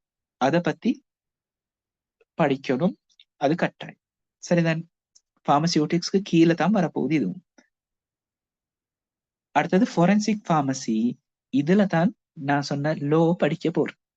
எங்களோட ப்ரொஃபஷனலோட சம்பந்தப்பட்ட லோ படிக்க போறது இந்த ஃபோரென்சிக் ஃபார்மசிக்கு கீழே. சரி, அதுலயும் 2 விஷயம் வரப்போறோம். ஒன்று எதிக்ஸ், அடுத்தது லோ. லீகல்ன்றது லோ. சரியா, எத்திக்கல்டா என்ன இல்லாட்டி எதிக்ஸ்டா என்ன, அடுத்த லோ இல்லாட்டி லீகல்டா என்னன்றத நாங்க தெரிஞ்சு வச்சிருக்கணும். இதுலயும் பெருசா படிக்க போறது இல்ல. எத்திக்கல்ஸ்ல லீகல்ல இல்லாட்டி லோல கொஞ்சம் படிக்கதான் தேவை. ஆனா எத்திக்கல்ல பெருசா நாங்க ஒன்றும் படிக்க போறோம் இல்லை. சரியா, அதுக்கு முன்னாடி சொல்லுங்க, எத்திக் லோ ரெண்டும் ஒன்றா இல்லாட்டி டிஃபரெண்டா?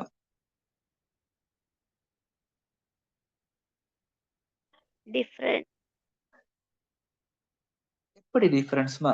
ஒரு எக்ஸாம்பிள் ஒன்று சொல்லலாமா எத்திக்குக்கும் லோக்கும் இடையில? சிம்பிளா சொல்லுவோம், இப்படி விளங்கப்படுத்துறதுக்கு சொல்லுங்க. பொய் சொல்றது நல்லமா சரியில்லையா? லைவ் பொய் சொல்றது நல்லமா சரியில்லையா? சரியில்லை. சரியில்லை. இப்ப நீங்க பொய் சொன்னண்டு உங்களுக்கு ஏதாவது பனிஷ்மெண்ட் கிடைக்க போறதா ஸ்ரீலங்கன் லோவால? அதாவது நீங்க பொய் சொன்னண்டு உங்களை போலீஸால பிடிச்சிட்டு போறதா?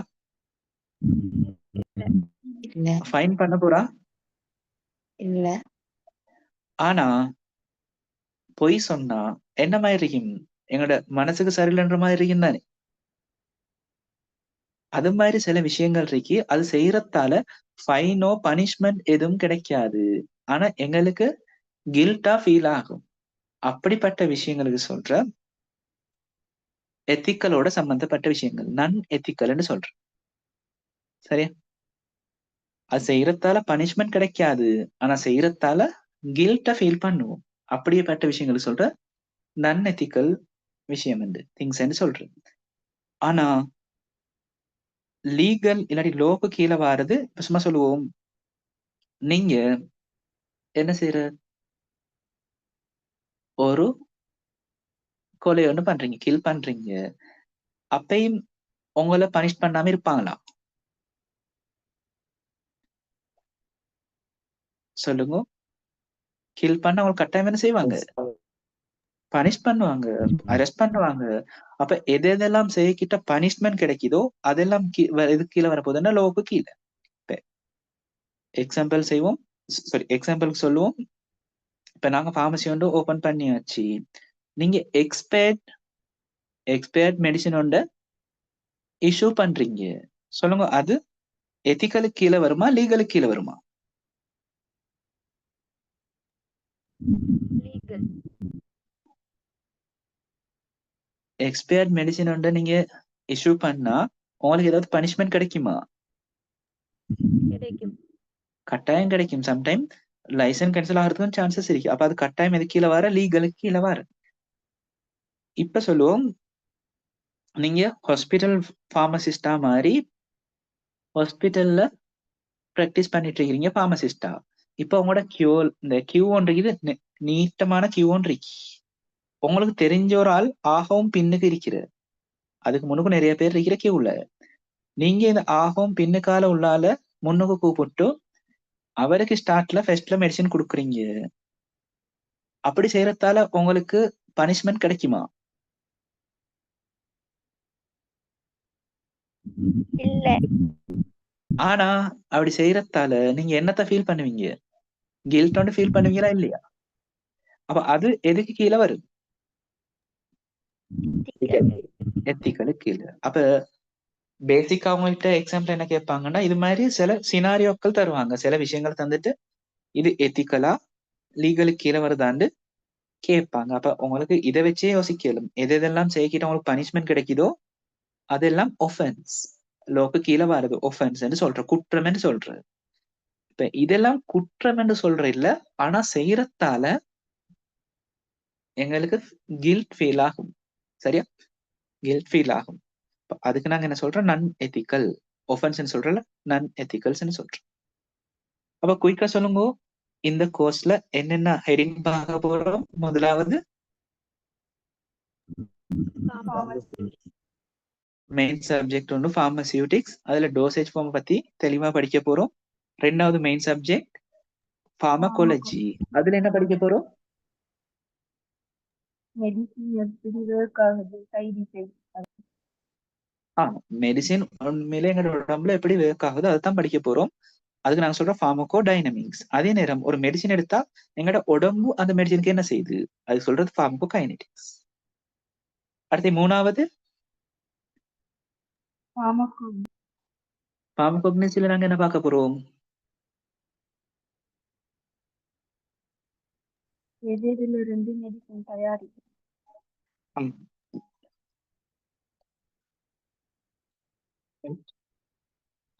நிறைய திங்ஸ்ல வச்சு நாங்க மெடிசினை ப்ரிப்பேர் பண்ணி கொள்ளையிலும். ஆனா ஃபார்மகோக்னசில பாக்குற என்னன்னா, நெச்சுரலா, அதாவது பிளான்ட்ல, மைக்ரோப்ஸ்ல, எனிமல்ஸ்ல இருந்து, அதாவது க்ரூட் ட்ரக்னு சொல்ற, அதுல இருந்து அப்படியே எடுக்கிற மெடிசின்ஸ க்ரூட் ட்ரக்னு சொல்ற, அதுல வச்சு எப்படி மெடிசினை ப்ரிப்பேர் பண்றன்றது தான் ஃபார்மகோக்னசில படிக்கிறேன். சரியா? ஓகே. அடுத்து ஃபார்மசியூட்டிக்கல் கெமிஸ்ட்ரி, நாங்க ஏரியாவுல பார்த்த பிசிக்கல் கெமிஸ்ட்ரியை கொஞ்சம் பார்க்க போறோம். மெடிசினல் கெமிஸ்ட்ரி என்னன்னா, ஒரு மெடிசின் ஸ்ட்ரக்சர் எப்படி ஹெல்ப் பண்ணுது எங்கட டிசீஸை கியூர் பண்றத படிக்க போறோம். அடுத்து மைக்ரோபயாலஜி, அதே தான் ஏலோல நாங்க படிச்ச நிற்பீடனம், இம்யூனிட்டியை பத்தி படிக்க போறோம்.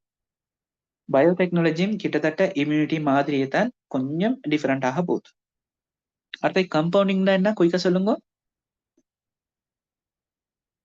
இந்த பிக்சர்ல எத்தனை தந்திருக்கு?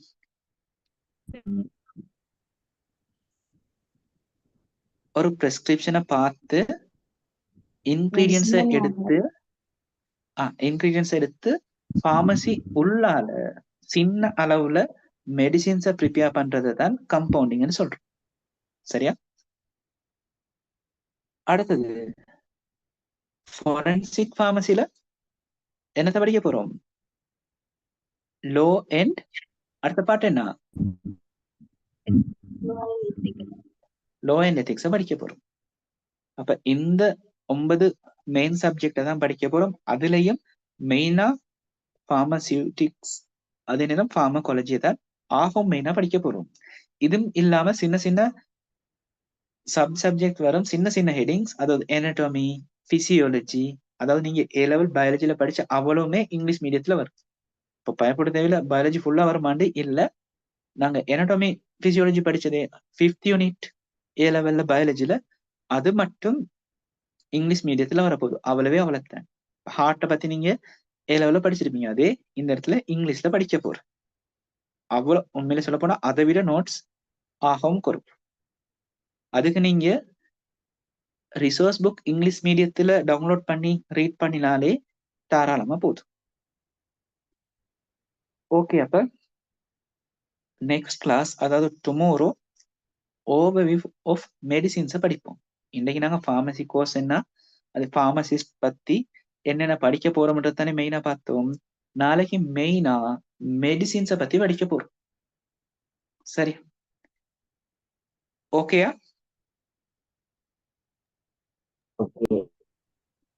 ஓகே, ஏதும் டவுட்ஸ் இருந்தா கேட்கலாம். இன்னைக்கு படிச்சதுல ஏதாவது டவுட்ஸ் இருந்தால் கேட்கலாம்.